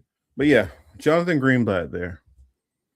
Like, you know that we're being monitored at all times. So just like I think that Jake Lang on one side is the agitator, Jonathan Greenblatt here is the other side of it. One is agitating, one's recording, giving the preemptive, giving a just cause for them to come after these people. So you agitate, get everybody fired up, get them doing things, get them pissed off at you, and then you report them being pissed off at you. So you can give justification for a federal government, which is basically the attack dog of people like Jonathan Greenblatt. Yes, he admitted the IDF trained our cops. Yes. And you think they're only training our cops? Because I remembered somebody caught a video about how many of the people who they were finding in ICE who were IDF soldiers. Yeah, they're dual citizens Americans who some of them have went and served in the IDF, some of them been over there. So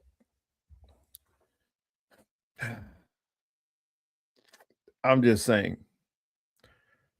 right now, more than ever, I feel like the scales are being lifted off of everybody's eyes. And I do know prophetically, I do remember it saying that there is going to be a time where secrets will be laid bare. And I knew it was going to be of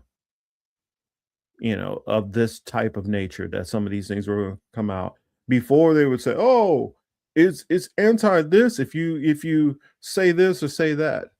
But more and more and more, I see a hand being shown that this is what we do. We have this power. We can't control this. But at the same time, they say, don't believe your lying eyes. Even though I got people 24/7 who are watching everything and watching people here and watching people there and watching people here, watching people there. And then you hear about, well, this social media platform is controlled and that one is controlled and this one is controlled and that one is controlled. And then you watch our president, who is definitely not America first, who's definitely for making another nation first. I don't get how you can still continue to make that argument that you don't have this power that you are clearly showing you have. It's just people need to get out of that conditioning that we've had too. Well, if you say this is no. You're stating a clear and obvious fact. I mean, I had I guess this one will kind of be not fitting with in line with what I'm talking about, but I mean, I had another video about Peter Thiel where he was talking about how we had to get control of media platforms so that we can force our unpopular views on people. I mean, I guess it's kind of in line. I mean, there's a through line there. I find a through line. So here, I got, so I had a bunch of different clips that I was just running across this and that. I was like, you know what, I want to talk about these things. Let's see. So is this the Stephen Miller one? Hold on. Sad to there. Let me mute this. Actually, no. Let me just try to go over here. Oh, there we go. Okay, it looks like it's working now. Sometimes these links get a little twisted up. Or Stephen Miller and Jonathan Greenblatt twins. They bear a crazy resemblance. I would say, if not twins, they all look like they could be related because I think Greenblatt's a little bit older. But you all, what is it, Noah Harari or whatever? I think he looks a lot like him also. So it's like these three were out of a big batch of ugly. Evil makes you lose your hair.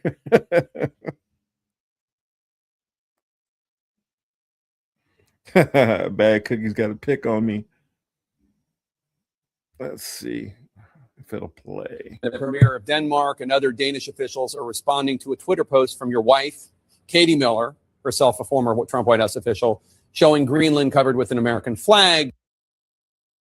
So you guys remember when I showed that one, right? I showed this one last week, but I'll show this again. I'll finish. Well, I guess it doesn't want to show. So I'll continue showing a little bit more of this so I can show the next video. Saying soon after that was posted, President Trump repeated the claim that the U.S. needs Greenland for national security reasons. The Danish prime minister responded to this in an interview earlier today, as reported by Bloomberg, quote, "I believe one should take the American president seriously when he says it wants Greenland, but I will also make it clear that if the U.S. chooses to attack another NATO country militarily, then everything stops, including NATO, and thus the security that has been established since the end of the Second World War." Can you rule out that the U.S. is ever going to try to take Greenland by force? Well, let me go back a step. The president has been clear for months now. So I know you're treating this as breaking news. The president has been clear for months now that the United States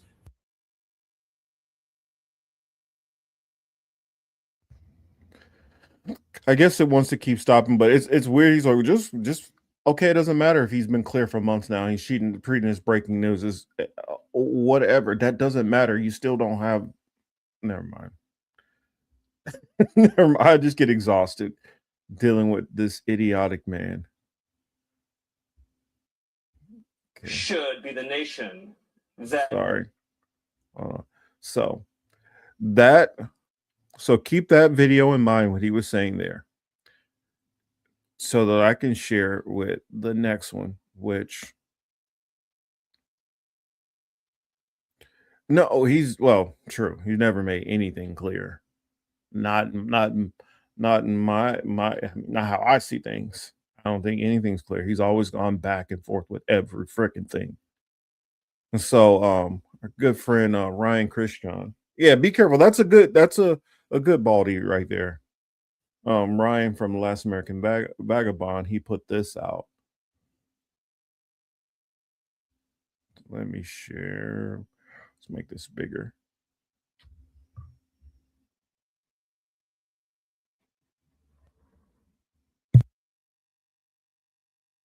Denmark is a tiny country with a tiny economy and a tiny military. They cannot defend Greenland. They cannot control the territory of Greenland.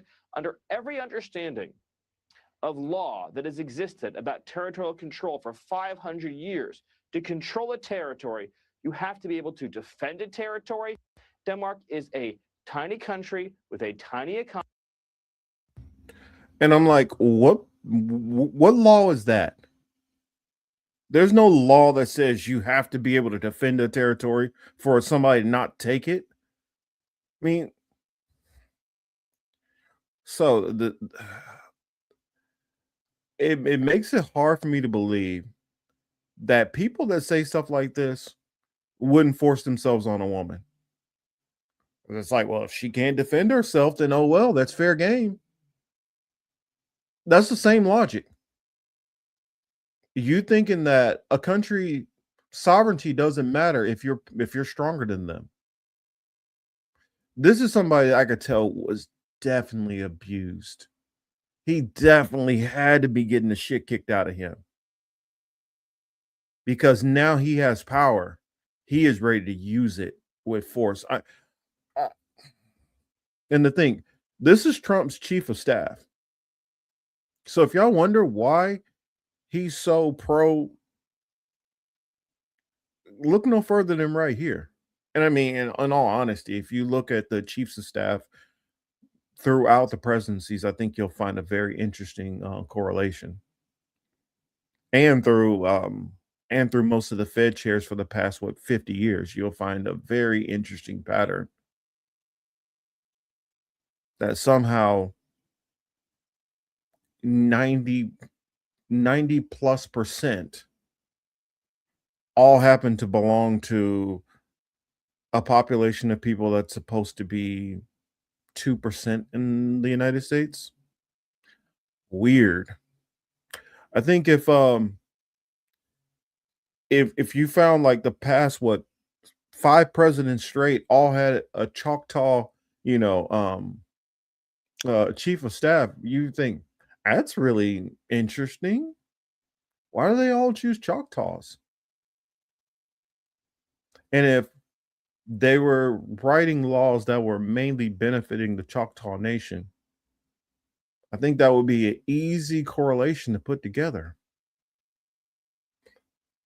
But when we switch it to this other group of people, somehow nobody can see it.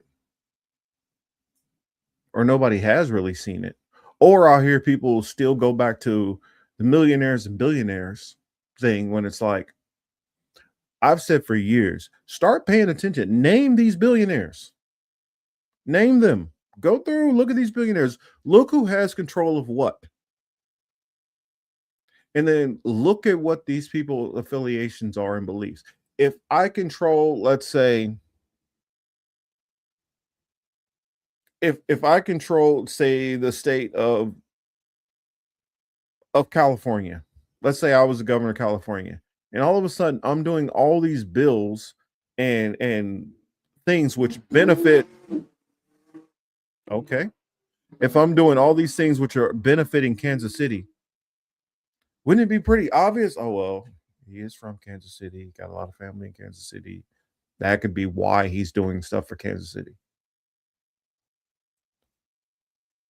I don't know. It's weird to me. Everybody, and they all go to, oh, well, obviously this person must be just getting paid. Sometimes it is they're getting paid. Sometimes it doesn't have to be that they're getting paid. If you look at this person is from here. Like I've seen that with people talk about Chuck Schumer. Why would Chuck Schumer need to get paid? You don't think that it benefits him and some of his people in some kind of way? I don't know. Some of these ties are a lot more clear and make more sense than they're getting paid by. Man, I imagine y'all picking up what I'm putting down. I'll just leave it at that. It is a nice tie, but I don't really think it goes with that suit. Different suit, it would probably be a lot better. But somebody like him who wouldn't know how to dress that stuff, wouldn't know how to dress stuff. He ain't got that sauce. If he had that sauce, he'd know how to put it together better. But you know, he ain't got it. So since this is zipping along, let me go ahead and hop to my next one.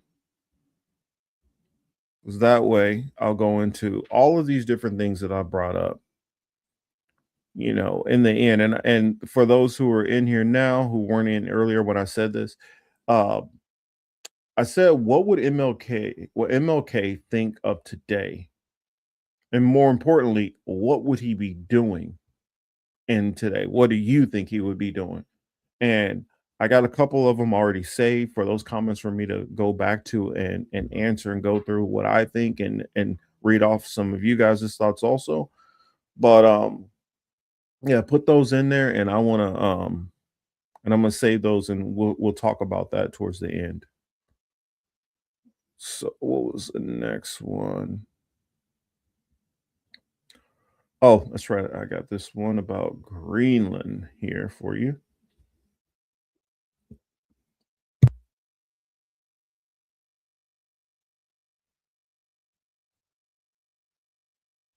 President Donald Trump is threatening to impose new tariffs on Denmark and other European countries unless there is a deal to purchase Greenland. This comes as thousands of people in Greenland and Denmark protested the proposal for the U.S. to take over. Jen Sullivan has a look at today's rallies. Crowd shouting Greenland is for Greenlanders Saturday as people in Greenland express outrage over the U.S.'s recent threats to take over the Nordic island. In the capital of Nuuk, thousands of people turned out.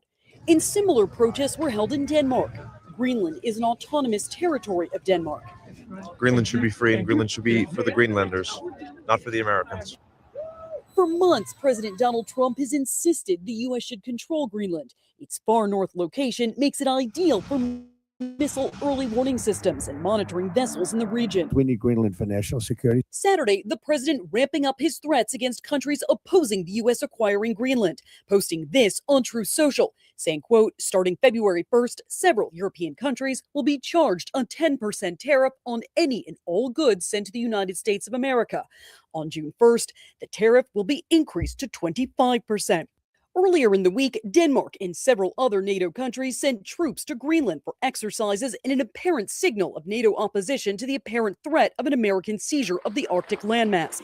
Any American military move on Greenland could trigger Article 5 of the NATO treaty, which says an attack on one NATO territory is an attack on all.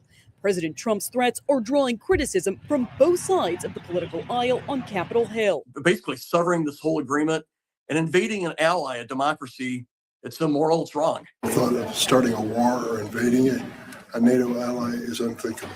It's also an unpopular opinion among Americans, according to a new CNN poll. The survey shows that 75% oppose the U.S. attempting to take control of Greenland. I'm Jen Sullivan reporting.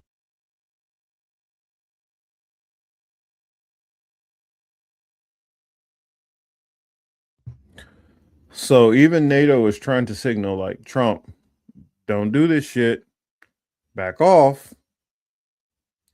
But do you think that's enough for him to want to back off? No, of course not. Like I said, it makes it hard for me to not give credence to these allegations of that he forced himself on women, because you obviously can't stop trying to take things from people. So if you take things by force, why wouldn't you take a woman by force? I mean, it completely tracks for me. Yes, that's what I'm talking about. I'm with the Black Panthers, Brown Panthers, and White Panthers. For those that don't know, there was actual real organization of the White Panthers, Brown Panthers. There was actually Gray Panthers also. I think it's a good time to bring those all up. Yes. Look them up. how they've had a stranglehold of the Republican Party. Look up the Ellisons. I'm saying, just look up these billionaires. Stop. Don't do the Bernie, the millionaires and the billionaires. Or now he just says the billionaires. Don't just do that. Look up who the fuck these people are and their backgrounds and their allegiances.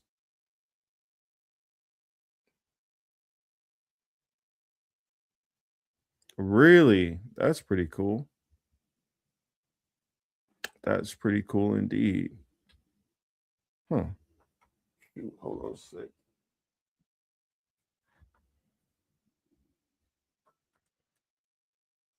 Let's see. SH also says, dude, I am scared as hell. My country just made a deal with China. I was just about to cover that one next. You're already ahead of me. So since you brought that up, let me go ahead and put that one on the screen.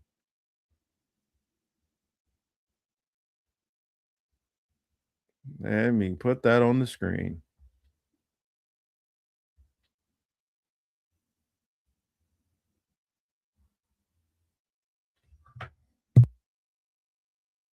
Canada and China are easing long-standing trade tensions. Canadian Prime Minister Mark Carney met with Chinese leader Xi Jinping Friday. It's the first time a Canadian PM has visited China since 2017. The pair announced a new strategic partnership. It's expected to ease Canadian tariffs on electric vehicles from China to 6.1%. In return, China will reduce its tariff on Canadian canola seed to about 15% from 85%. The partnership comes after relations between Canada and the U.S. soured in the face of tariffs implemented by President Trump.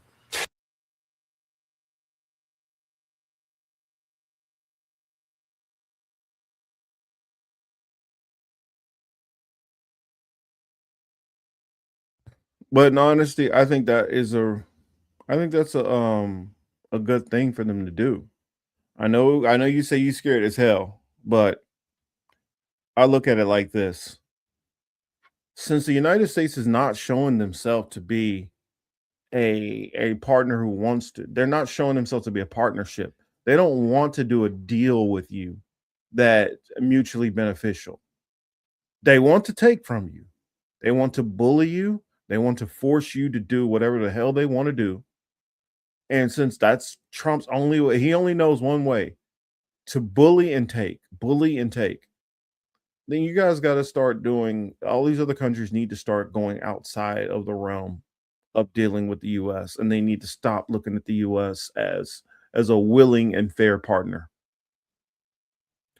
I get it that China has its own issues. There's not going to be any country that doesn't have their own issues. Every one of these countries are going to have issues that we're not going to agree with.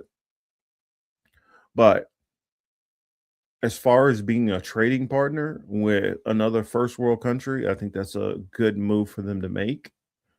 Also, I'm a little bit jealous that you guys will probably start having Chinese electrics, and you guys will start getting those BYD vehicles. We won't. Now, I think eventually America will be forced to have to succumb to that. Once I think that the whole Tesla, once Tesla starts to collapse, I think Tesla is not going to be able to withstand, especially after they get kicked out of Canada. And if Trump starts doing some of the stuff he wants to do in Mexico, I wouldn't be surprised if you start seeing a deal like this being struck between, China and Mexico also. So the more that Trump keeps doing the stuff that he's doing, he's getting unpopular here at home, and he's also making himself unpopular around the rest of the world.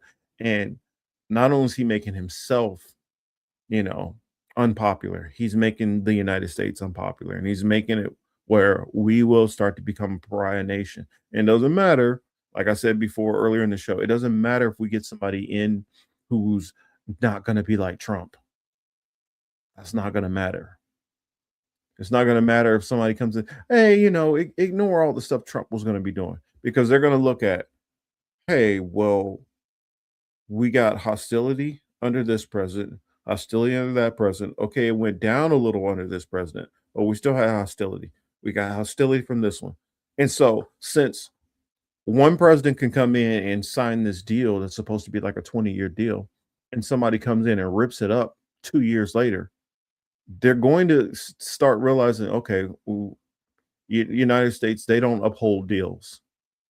Which, if you go and talk to the Native Americans, they can tell you about the hundreds and hundreds of treaties that they've broken. You know that you're not dealing with an honest dealer, and it's not just Trump. This has went back for centuries now, 2 centuries. And even before United States was a country, this was not people who were by their word. Their word never meant shit. Their word was always crap and never to be trusted. It's just like the scripture says, though they come to you with their words smooth as butter, in their inward hearts is war. This is what you're dealing with. You're dealing with a warring nation, a hypocritical nation, a nation who's going to talk all these sweet, good nothings to you. And the moment they have a chance, stab you in your fucking back. Just know that's who you're dealing with always. So, though China might say, hey, don't worry about what I got going on in my house. I might have a whole bunch of stuff going on, but here, I'm going to do business with you. As long as they don't impose what they got going on in their house on you, that should be fine. Now, I know I didn't really bring it up, but I noticed the whole Iranian thing is kind of like deflated down. And it seems like we don't have anything that's going to happen right away. Sorry. But I wouldn't completely put that out of your sight. I know there's been the protests and all that. And I don't feel like that's enough of a reason for the United States to be trying to meddle into their business. Oh, well, we care about the protesters. Oh, but you didn't care about the protesters here. Okay. You don't care about the protesters now. You're ready to come and crack heads, but now you got a problem with what they doing, and get on. You don't care about what happened to the protesters in Palestine. Okay. So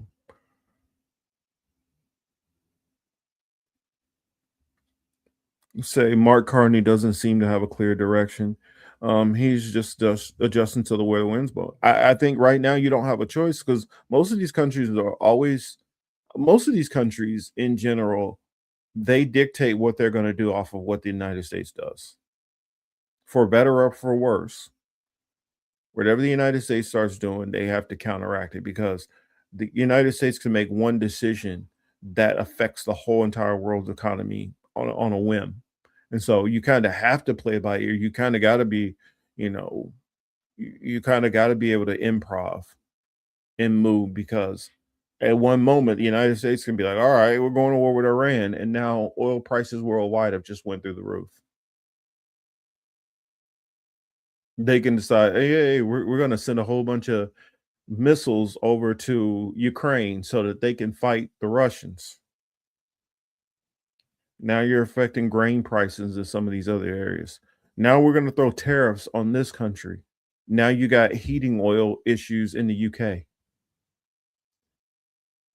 The United States has a big sway. That's the reason why you gotta pay attention, and you gotta always kind of you gotta be flexible and be able to bob and weave, because the United States can do one thing and affect so many other countries.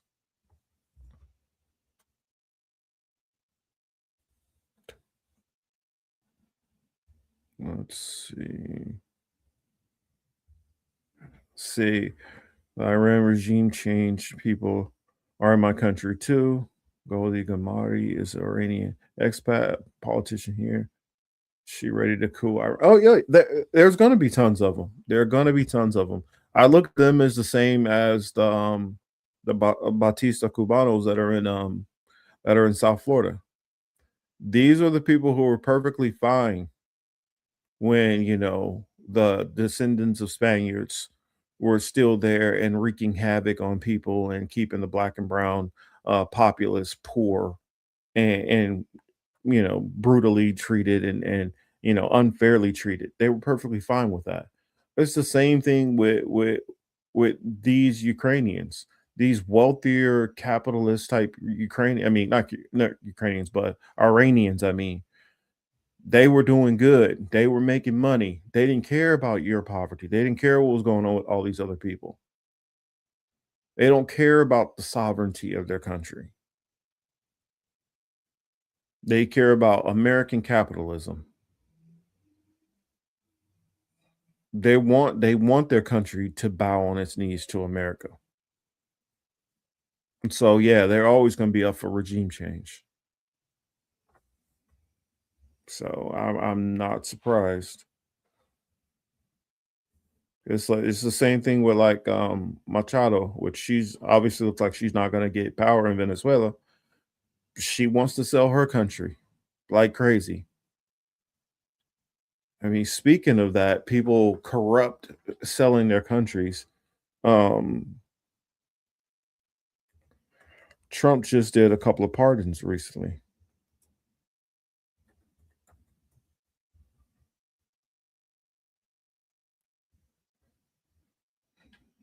So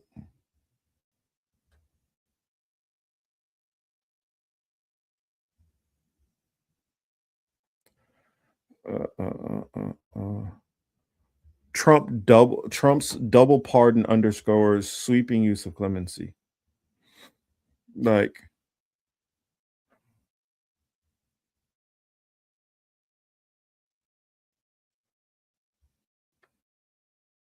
I'm trying to remember who was it.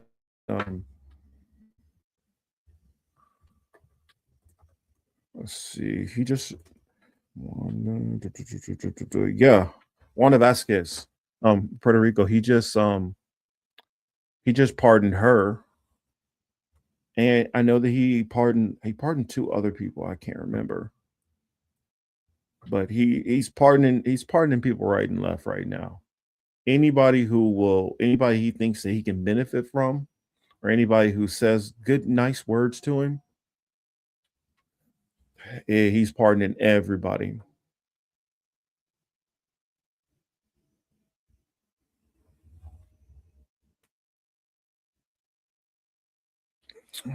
That's good observation.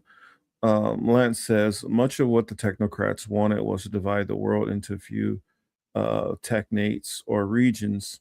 Haldeman's map of North America technate goes from Greenland to Venezuela. I think if it was up to them, they want to get the whole thing on a technological grid. But they're willing to settle with these defined grids and as a step off point. So rich Iranians want a coup in Iran, rich Cubans want a coup in Cuba. Exactly. And it always boils down to the rich want to get back into this system of inequality. That's the same thing that was going on in Venezuela. That's the same thing that was going on in Bolivia. That's the same thing that you see just country after country. The corrupt want to get back to the corruption. And they see the perfect avenue through Trump.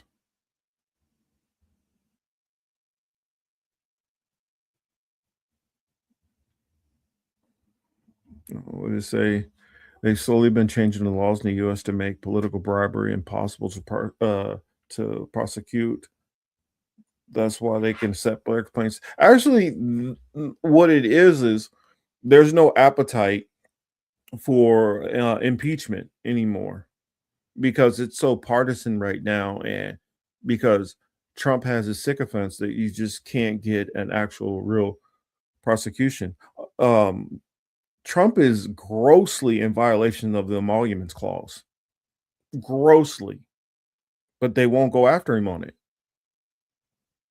That's what I mean, that was when I was with his first prosecution. I felt like they should have been going after him for the emoluments clause. They don't go after him for that. And I'll tell you the reason why they won't go after him for the emoluments clause. The reason why they won't is because they know that many of them are basically violating that same clause. And so if they go after him on that, what does that say for the rest of them and their sole reason for really being in Congress? Actually, there's two reasons most of them get into Congress. Two main reasons. Because they can be legally corrupt and take money from wherever. Well, I guess I'll throw out three. The corruption, they can take money from anywhere, from wherever, from whoever. They also have insider trading that they can get away with, and then emoluments clause, enriching themselves through government. So this is all about just greed and corruption when it boils down to it. And they won't touch the emoluments clause because it hits so many people, and you would have a circular firing squad of them taking each other out.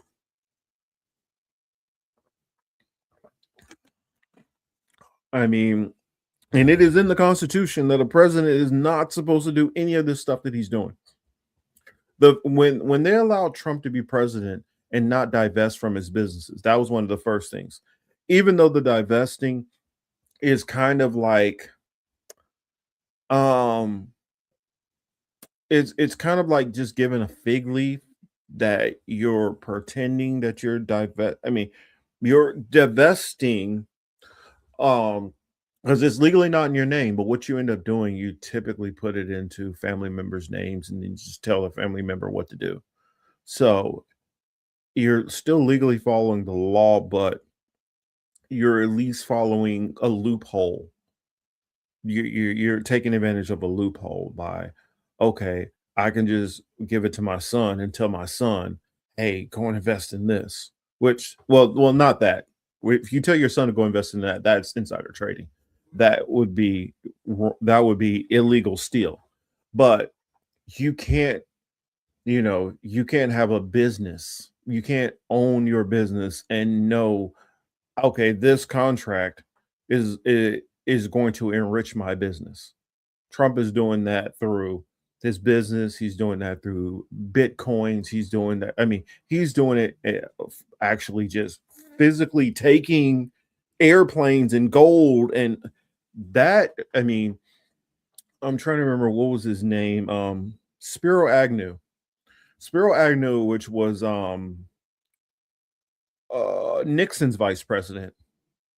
Right after Nixon went out for the whole Watergate thing, roughly at the same time, Spiro Agnew got thrown out of office for literally taking bags of cash and getting caught with bags of cash that he was taking.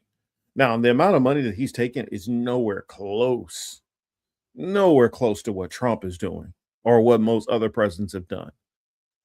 But I mean, I don't think you can even quantify the level of corruption that Trump has done compared to any other president. Most presidents, what they do is they'll get into power and then they set up networks and they network with people, because once you're president, you meet so many different people, so many powerful people, and then you get out of that, you get out of the presidency and you capitalize on it by, okay, well, I'm going to do speeches here, I'm going to get with this person and they're going to help ghostwrite my book deal, and then I'll go and so there's all these other ways, investment firms and stuff, just because you're the president or former president, they can market, oh, the president's involved in that, and so that brings more money on their ways. But those are, though maybe not the most moral ways of using the office, those aren't illegal and haven't been illegal. A president was always able to just monopolize their fame of being a former president. But Trump is literally taking those billions while in office. Like, people are like, oh, well, he doesn't take a salary. He don't have to take a salary. This dude makes so much fucking money. I mean, he has banquets where he charges people to have access to him, and he comes in the room for like 10 minutes and waves and walks out. Which I would be pissed off that that's fraud. I mean, he's taking money from you. I mean, there's just so much dirty money that's floating around. And it's not just him. It's everybody up and down the administration. I mean, I remember people were kind of upset, some of these other administrations, when you had people who were like, oh my God, this person spent 200,000 in the 3 years they were there, upgrading their office and this and that and flights and all. Every person in the Trump administration is in the millions, tens of millions of dollars they're raking in. This is corruption on a whole nother level. I don't think we've ever had a president who's literally made billions and billions of dollars while in office. I mean, Carter, which Republicans look at as the worst president ever, it divested his peanut farm. And so it was in a blind trust. Most of them, that's what they do. They put their stuff in a blind trust. Some will put it into a blind trust, but also have a family member who's over that blind trust. But Trump is not doing any of that shit. He's just like, whatever, I'm going to make my money. Do something about it. And that's I'm like, this is on another level. I mean, what is it? Kushner, who was his chief of staff last time around, literally took in $2 billion.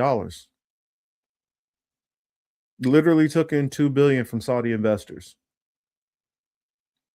while in office. You're not supposed to be in government and do shit like that. Especially not use government to set up those said contracts to get that money. But they don't have the appetite to go after the Trump administration. So they just do it. And that's what I'm saying. What's funny to me is conservatives in the same breath complained about Hunter Biden. Okay, what did he really do? Let's see. He lied on a form, basically that he wasn't intoxicated at the time of filling out a form. And he did drugs. What, he brought a prostitute? I mean, if it was the average person doing all of those things, they would get what? Max a month in jail? Probably not even that. Probably what, a week in jail max for all of those things combined?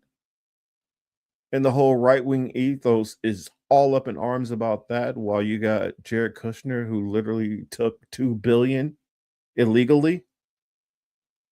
There was government jobs. I don't know. It just look. It's amazing to me how MAGA types and Republicans have the ability to just ignore so much shit when it's on their side, and then turn around hypocritically and complain about the most minuscule thing that happens on the other side. And I'm not even saying that the Democrats have clean hands. I'm just saying the things that they choose to complain about. I mean, you could have went after Bob Menendez. Bob Menendez is far more corrupt than Hunter Biden. That would have been the person I would have gone. I'm just talking about strategically. At least go after a person who got a whole lot of stuff going on and got gold bars. I mean, goodness, you're not even smart with your hypocrisy. I don't know, but that's all I'll say on that one. Let's see. So that was that. We spoke about Iran a little bit. What was the next one? Oh, yeah. So I talked about the clemencies briefly. Oh, this is oh, that's right. I'm gonna show this one thing, and then I'm gonna circle. Actually, no, I'm gonna show this one first. Remember earlier in the show how we were talking about how the Trump administration is stopping visas from 75 countries because they're worried about them abusing the system, right? You guys remember that, right? Worried about all the fraud and abuse of the system. Well, I think I need to share something with you all. Worrying about abusing the system and people who just sit. Conservatives always talking about they hate these people who just sit on the system and just welch off the government teat, right? So that's what they talk about. Well, I want to hear more complaints about this.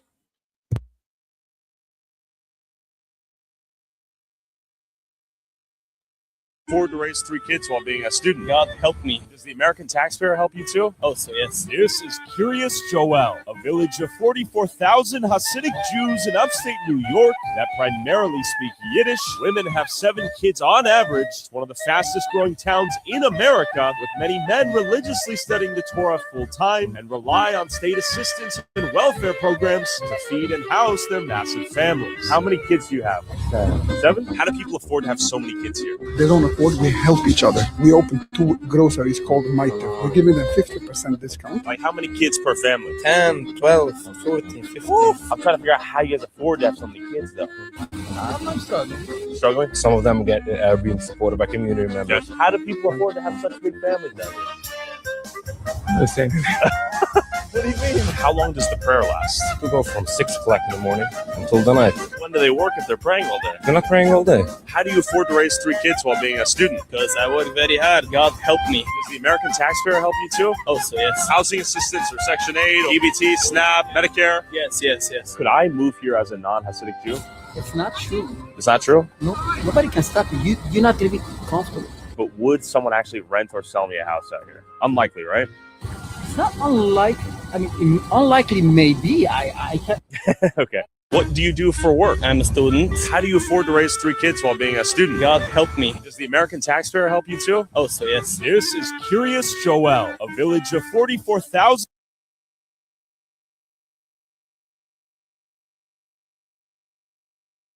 I just want to throw that little bee in your bonnet there. Also, I didn't that one's not there was a longer one also where they go to the grocery stores and they start talking to people in the grocery stores and they ask them, how many people here pay on EBT in here? They're like 100%, like everybody pays on EBT. And then some are like, oh no, some people do, maybe 30%, 40%. And they're like, no, that's a lie. The people who work there are like, no, 80%, 100% of the people are on EBT here. So I don't know. I just thought it was interesting just to throw that out there. While the Trump administration is so worried about people abusing EBT and conservatives all mad about all these people on the government team. Hey, who gonna tell them about these people here? I'm just asking. Yeah, exactly, Rondell. What in the rabbi hole is going on here? Exactly. That's what I'm talking about. What's going on? I want to know.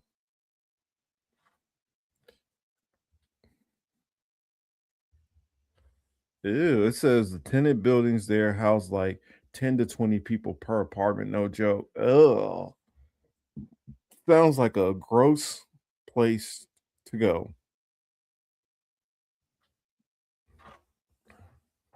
And when I work groceries there, that majority of the Hasidic Jews use EBT. Just well, I mean, there's confirmation. It's just weird to me, like there's a blind eye turned to shit like this. But hey, I digress. Let me go on to my other subject. I know that took that little detour real quick, but I'm going to this other one I want to show you guys. Like I said before, as Trump keeps doing all of these erratic, spontaneous things, people are paying attention and people are starting to react. We already saw what Canada is doing with China, and they're trying to work out things because they're tired of Trump's tariffs. We already saw how NATO members are sending troops over to Greenland for exercises to prepare if Trump decides to send people in there. So that's 2 areas to focus on that I think are going to become bigger issues than people are paying attention to. And here's another one that I would like for you guys to focus on.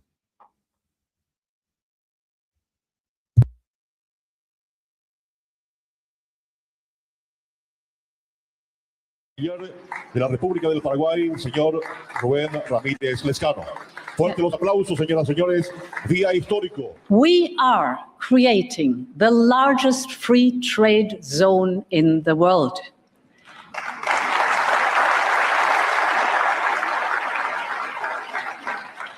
We are creating a market of 700 million people, and a GDP of almost 20% of the global GDP is being traded here. This is phenomenal. And this agreement sends a very strong message to the world. It reflects a clear and deliberate choice. We choose fair trade over tariffs. We choose a productive, long-term partnership over isolation. And above all, we intend to deliver real and tangible benefits to our people and our businesses.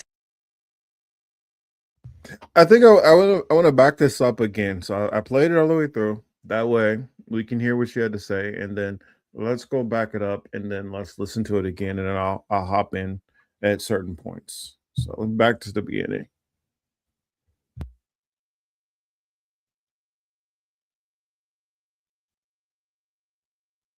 De la República del Paraguay, señor Rubén Ramírez Lescano. Said the Republic of Uruguay is happy to. Let me back up. See what else did he say? Sorry. Lescano. Fuerte los aplausos, señoras y señores. Día histórico. We are creating. So the nation of Uruguay is happy to form this historic negotiation, basically, or pact. And this is historic because I can't see which. It looks like Brazil, Uruguay. It looks like Argentina.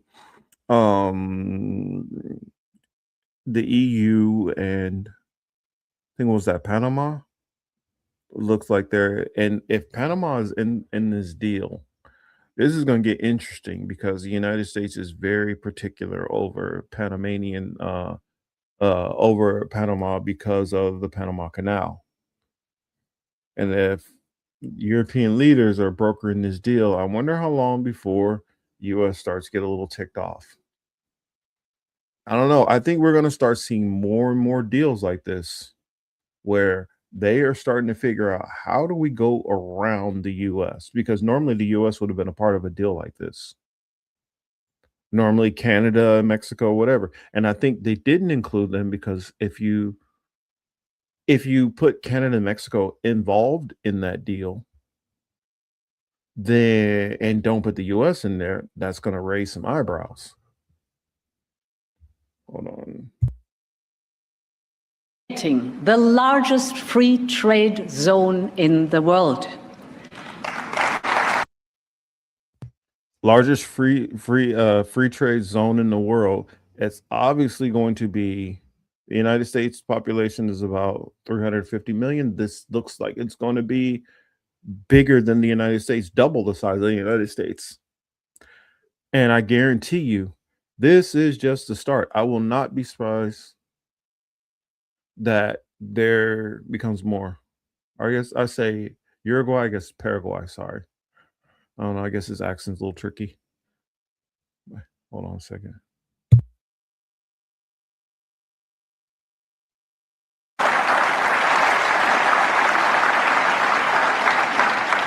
We are creating a market of 700 million people, and a GDP of almost 20% of the global GDP is being traded here. This is phenomenal. And this agreement sends a very strong message to the world. It reflects a clear. And when she says the world, like she kind of tiptoes it here, but then says a little bit more clear later. She's saying, sends a message to the world. She's like, yo, this sends a message to the US and sends a message to everybody else. About time y'all start finding the exits and figuring out who else you can do business with, because we need to start, icing the U.S. out of things.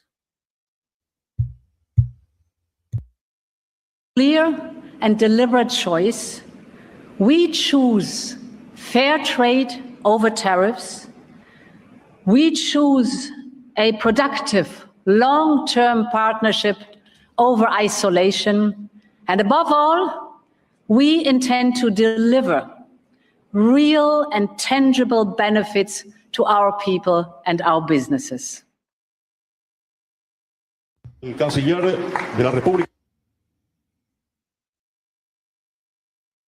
Sorry, I didn't mean to play again. del Paraguay, señor.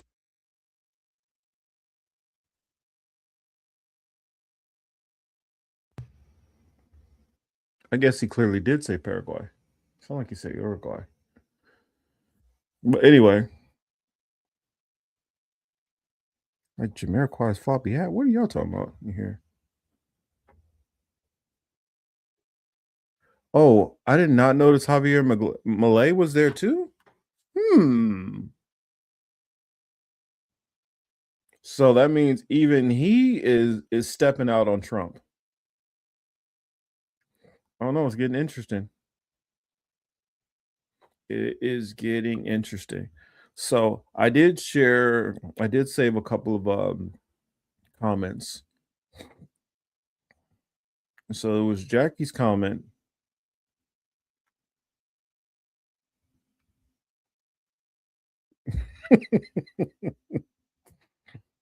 Jackie's comment here, and then Bad Cookies had one also responding to hers that both were very good questions and statements. Says, wonder if MLK would be marching in the same way today as he did in the 50s and 60s, or would he try a different approach? I imagine he probably would have still been marching. He probably would have been head of some kind of organization. I don't know how much marching he would have done, because MLK at this point in time would have been kind of up there in age and depending on his health. Also, some people, they kind of have the belief system that more than likely he wouldn't have been as revolutionary as you see many of the people who were revolutionaries of the 60s and the 70s. Many of them kind of got a little corporate type, and it's hard to know which way he would have went. Would he have went the way of a John Lewis and, just became a politician? Would he have went the way of a Clyburn, who was a civil rights leader in his own area? Would he have went the way of a Al Sharpton, of a Jesse Jackson? Would he have went any of these ways? I believe he would not have. But I also believe if he would have been assassinated in the 60s, then I think it's a possibility he would have probably been assassinated by the 70s or the 80s. But let's say he didn't at all. He made it all the way to today. I think he would have been more on TV talking about the issues versus actually being on the ground, walking around. I think that he would have been head of the NAACP, and it would have been much stronger. I think you would have had more people who were, in particular, more Black people who have been more involved in the NAACP if he was still alive. And I think it would have been a much stronger movement that would have commanded more respect, especially in the Black community. I think the Black community would be different, because I think that some of the things he would have pushed back against. I mean, for instance, I think the prison, the school to prison pipeline would have been an issue that he would have been engaged in. I think he would have had a big deal about. I think he would have been impactful in speaking out on the music industry and hip hop and and Hollywood. I think he would have spoke on many more of those things. And I think that that would have made a more positive impact on the Black community as a whole. Um, but also those things could have led to assassination. Um, but let's say, for instance, he was just able to speak and not silenced. Him speaking out on the control of the music industry and how they push different music that affected the prison, school to prison pipeline, you know, the flooding of drugs into our community. I'm pretty sure Gary Webb or somebody like that would have been able to get word up to MLK where he would have been talking about all those things and Iran Contra. And if he would have been, you know, nothing happened to him, I think he could have definitely been far more impactful in a positive way on the Black community as a whole. And therefore, some of the things we're dealing with now probably wouldn't even be a thing. Well, I think we'd be living in a very different society. So I think more so his approach, I think, would have been speaking out in major big speeches and articles and on TV and in print. Only occasional, you know, walks in the public, because I think he would have probably been like what 80s or something. I don't think he'd have probably been doing too much marching anymore. Although I think it would have led to probably more people being more inspired by him to take up the mantle in a way that he took up the mantle. I also think he would have been, just because of like his latter speeches, he started to take more of an aggressive approach, and it wouldn't have been that you know, more passive king which most people have envisioned in their heads. So hopefully I answered that question.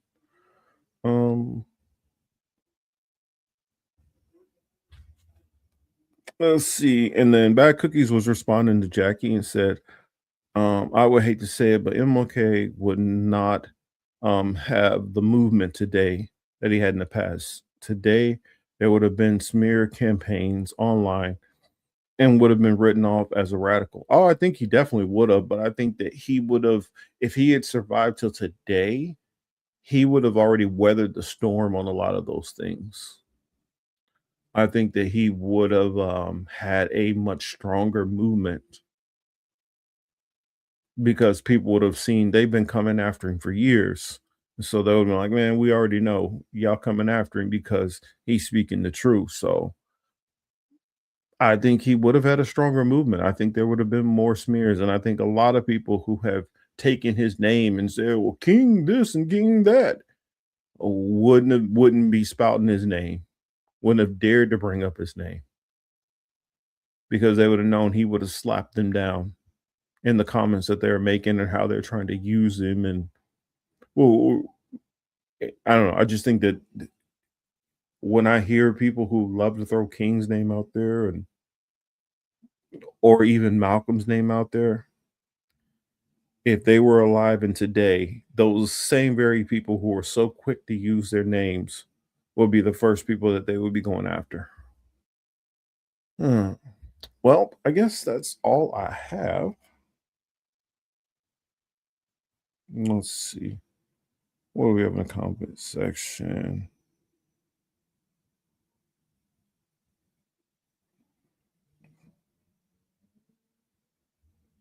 Oh, without a doubt, Bad Cookies. I think he would have said, keep keep my name out your mouth. I mean, especially these conservatives who are like, oh, well, you see what he was talking about, the white liberal. I think he would have had a lot more to say about the right and MAGA and all that now, because he been able to see through their BS and know y'all are that same Southern Democrat liberal that I was complaining about. Y'all are no different. I think exactly, Chris H. He would have been ostracized like a Farrakhan, but he wouldn't have been as ostracized, because I don't think he would have ever got to the point of calling out a certain group of people as blatantly as Farrakhan does. As the Nation of Islam has always taken more of a more militant, vocal approach. Though they haven't done anything, but that approach has always been a lot more aggressive in tone, what they've had to say towards a certain group of people. Whereas I feel King would have massaged it a lot better. I mean, especially if you look to his speechwriter. His speechwriter was in a relationship, sorry, with a person of the tribes, as we can say. And I think also the NAACP was completely, a lot of the backing of the NAACP was given by a certain group of people, which that would have probably been an interesting rift that would have happened. Because I think he would have been on the Palestinian side. I think that would have caused a major rift. You would have people like Green Black going after him. So I mean, I just think it would have been a very different, makeup of how things could have went.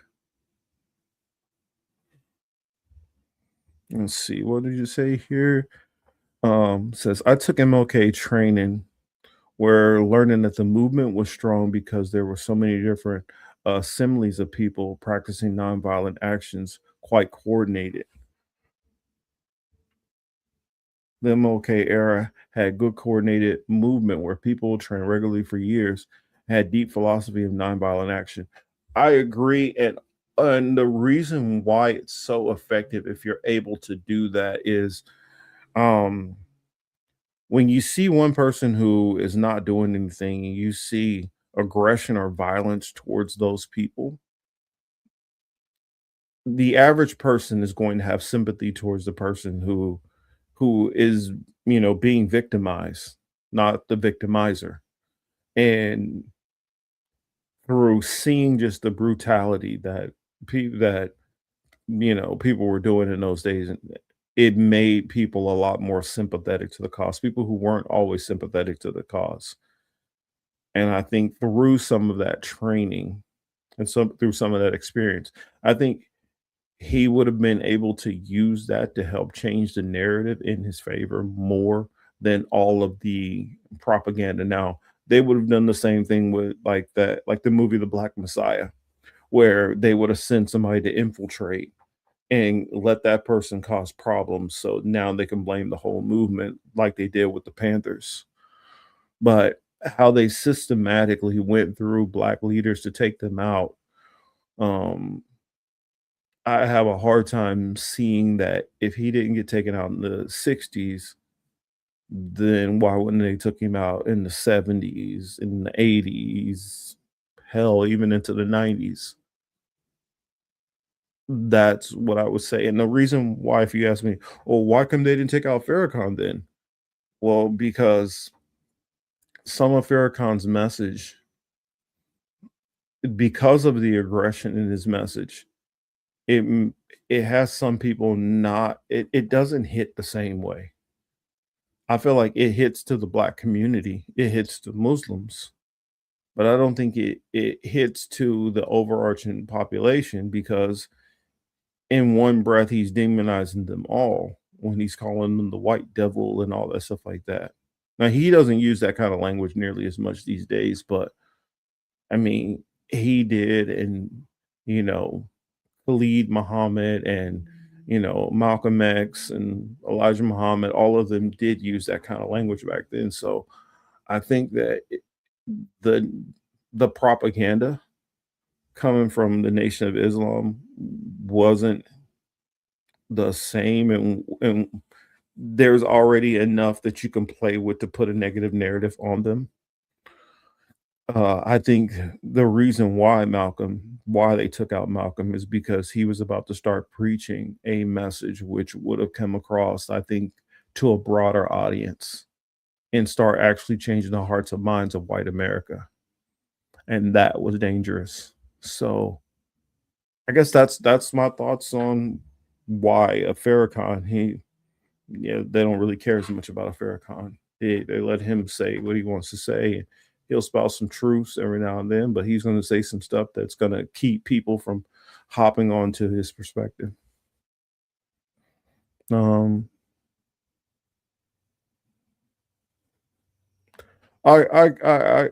1000% agree, Rondell.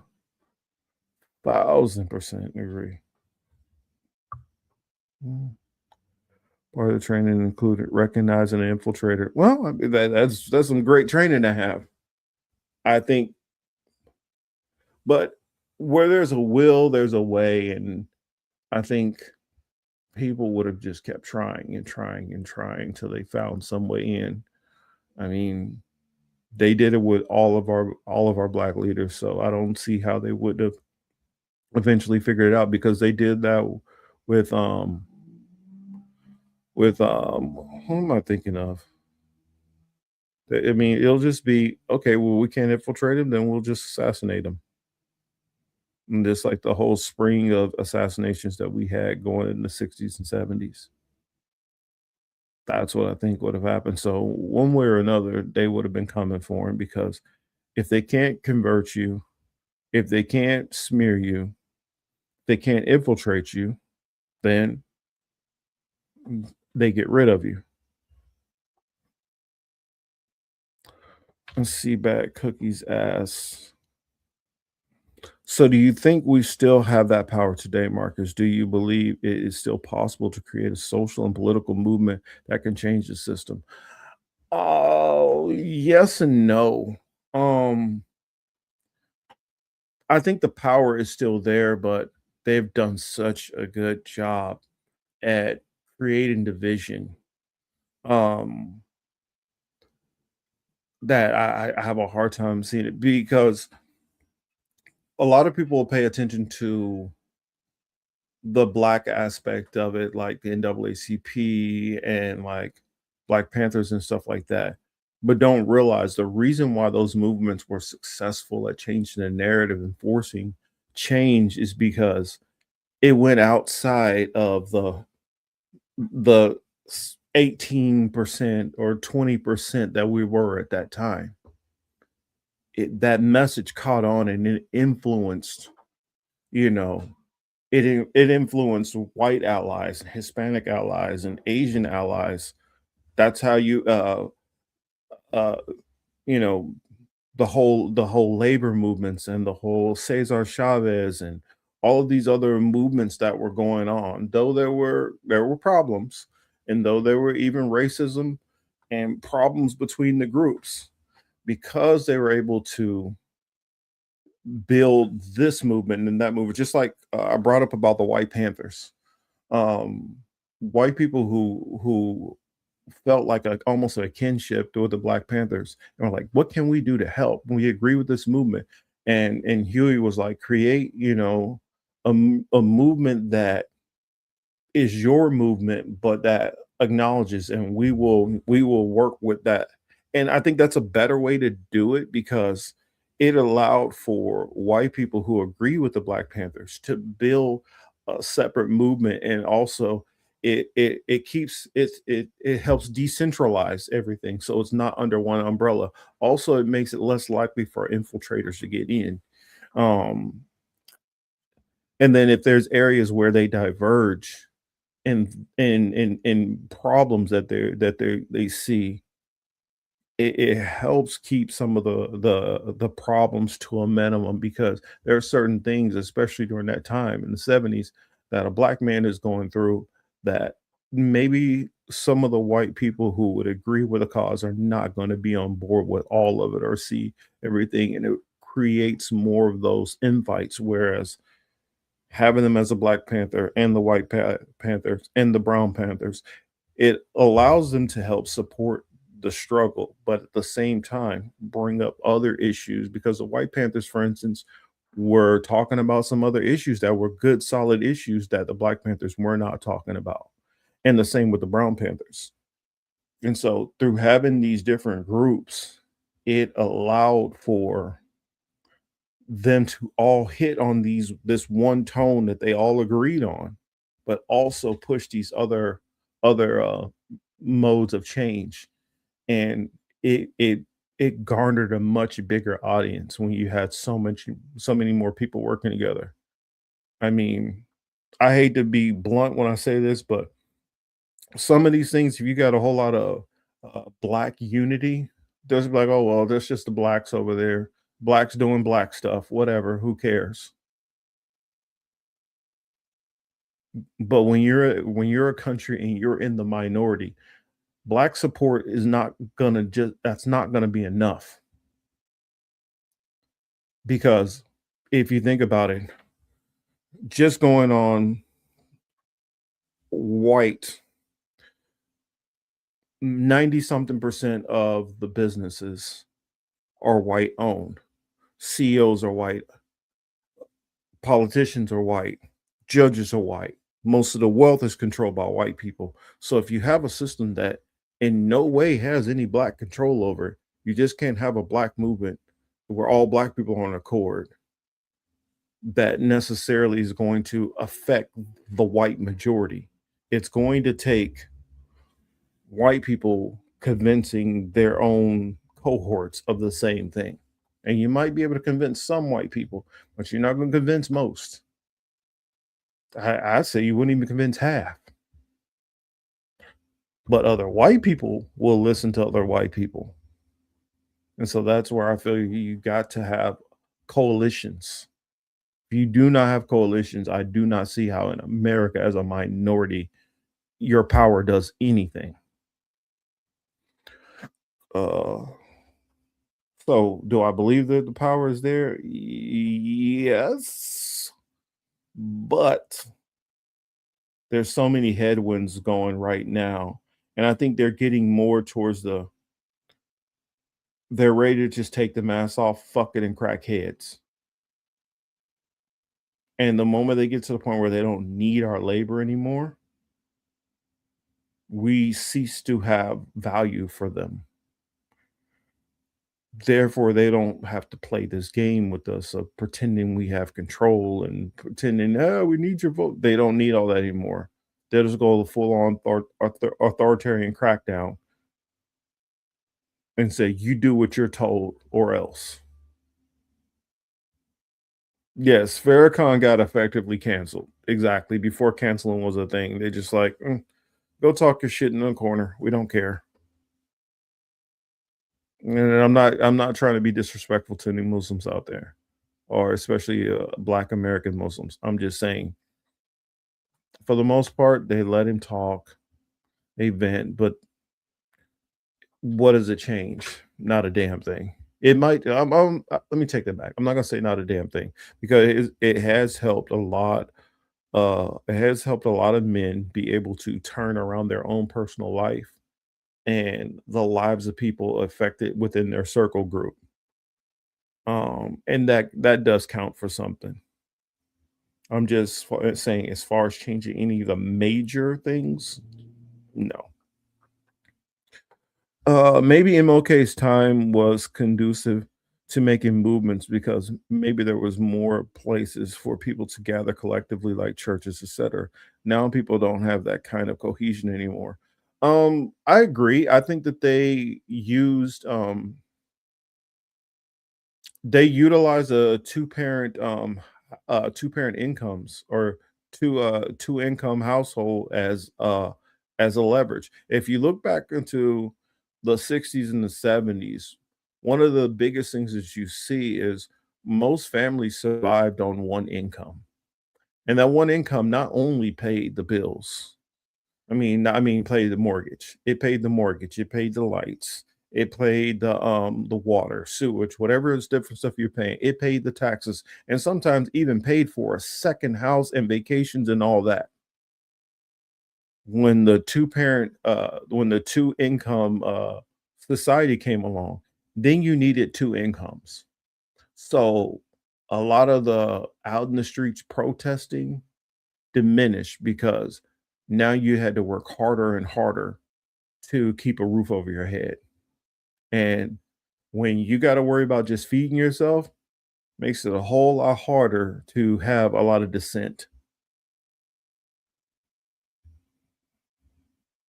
Let's see. I think this will be the last one I'll answer before getting out of here. Farrakhan did organize the Million Man March twice, but the people might not be there, or Franklin is not touching the nerves that MLK and Malcolm. I agree. That's what I'm saying. He didn't. It don't hit the same way coming from Farrakhan. Now it's Farrakhan's message more towards today has kind of molded to that point, but after the narrative has been spun about you a certain way, a certain amount of the audience is just tuned out and always going to be tuned out. And I think by the time the 90s came around, he had already tuned out certain portions of the population. And they were never going to come back. They haven't come back. And since there's no clear successor, no new Malcolm popping up, no new Khalid Muhammad popping up, I mean, I guess you could say, what's his name? Blanking on his name. He's on a lot of these platforms. Tall kid. He would be probably the next closest thing, but I don't think he has near the reach and control and the command that a Malcolm had. Man, what? Reza Islam. That's what I'm talking about. Reza Islam. I think he would be the next up and coming, but I don't know if he commands that same level and has the control to motivate, masses the way the other ones did. Within the Muslim community, yeah. Will people listen to Reza's stuff that he'll say? Yeah, he does put out beautiful content. And I can't remember. There's another Muslim brother, light skin. Well,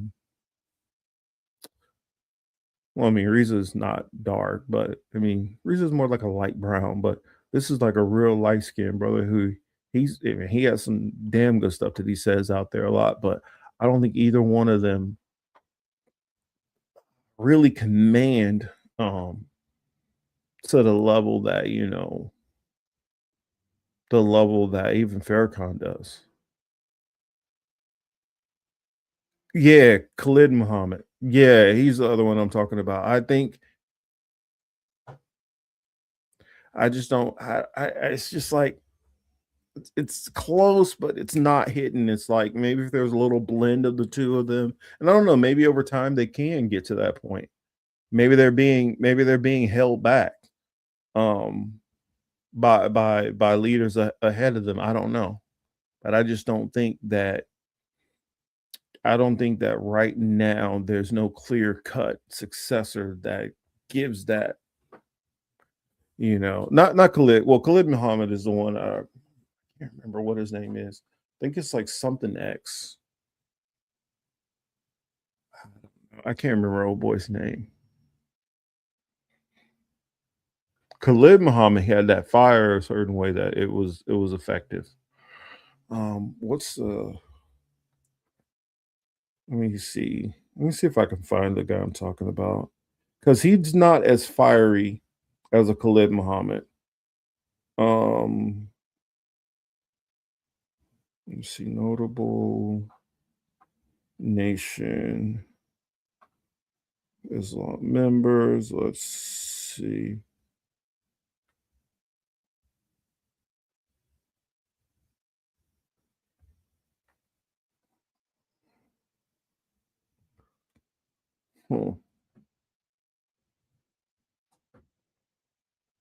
Let's see.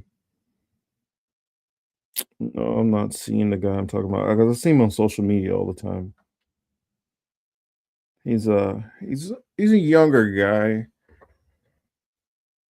Yeah, not Rudolph Ware. I can't remember the guy's name for nothing. Because I want to say his name is. Yeah, not him. Wait a minute, Ben X. Hold on, I think that might be him. I think that might be him.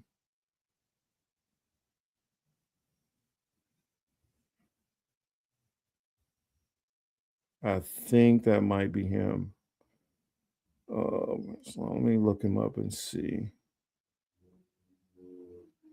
No, not him. No, he's a little bit older. He's a little bit older than a Ben X.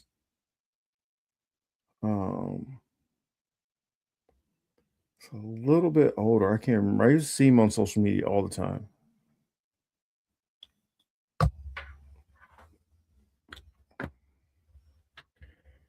And I've even used some of his he said Ben X is Islam adjacent. I don't know why. I can't remember his name. It'll probably come back to me after everything's over with, but in short, I'm saying that I don't see that next. I don't see anybody that has that has that effect to the level of a Malcolm, and I don't know if they'll ever get that again, especially since the way social media is, and since you've had a Malcolm. It's a tough bar because the next person who's going to have that command would have to even be more impactful and more, I guess, shocking. I mean, more commanding.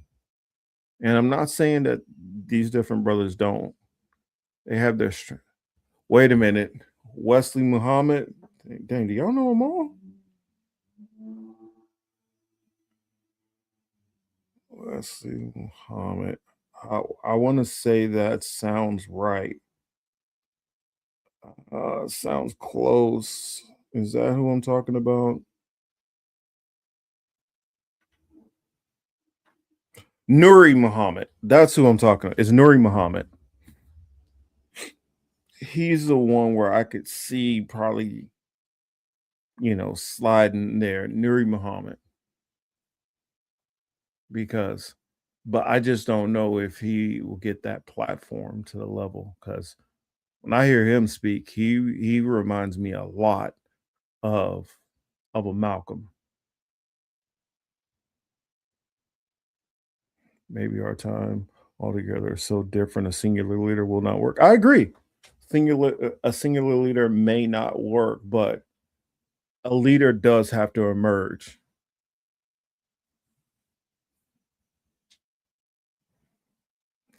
Oh shoot! I guess that's Rondell's. That's his wheelhouse.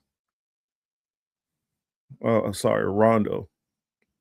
That's his wheelhouse. I guess he. Oh no, are you a practicing Muslim, Rondo? Yeah, but yeah, Nuri is that's the one where I hear him speak and I'm like, but his brother, woo, he got some power in the stuff he be saying. And it doesn't feel like he doesn't feel like a carbon copy of somebody else. And I'm not saying that some of the other ones that I've mentioned are carbon copies. I'm not saying that at all. I'm saying that I think like a Reza, for instance, and a Ben X, for certain demographics, I think they hit the same way. I just don't know if it translates to all the demographics the same way. They're all brilliant men, they're all powerful speakers, but I don't know if all of them hit the same way and cross over where I feel Nuri can. It's just a matter of, I don't know about the internal politics of what goes on inside the NOI. I don't know. Sometimes I know we're all human beings. You can have some people who they're like, I hear what you're saying, but nah, I think this brother is the next one up. And sometimes you might be sleeping on the one who, I don't know. That's all I'm saying. And though I'm not part of the nation, I'm not a Muslim. I do love what the Nation of Islam does, and I'll always give them credit. In where I grew up, one of the most dangerous streets in the whole, especially in that whole metro in the 90s. I mean, it was an area that was so bad that if you were driving a nice car or if you were white and you went down that street, police will pull you over and tell you, follow them, don't stop at any of the lights. You need to get out of here. This is a very dangerous place to be. Whereas they were doing carjackings, they weren't like put a gun in your face and get out. They were just walking straight up, pop, and yank you out of the car. It was a very dangerous spot. A lot of drug activity, gang activity, all that. And I remember all of a sudden the Nation came in there and they just pulled a switch. It was like they just flipped a switch. And then I look up and half of that whole street is red and white all of a sudden. They knocked. I mean, I want to say that they cut the crime in at least KCK by themselves, probably easily by half by themselves. No law enforcement involved. Don't ask me how they did it. I'm just saying, I saw firsthand how they transformed neighborhoods that were crime-ridden, dangerous, into areas where you can walk down the street again. And so they were doing a lot for the community, so they'll always get respect from me. I just have my differences with, theologically on some things, but hey, they still my brothers.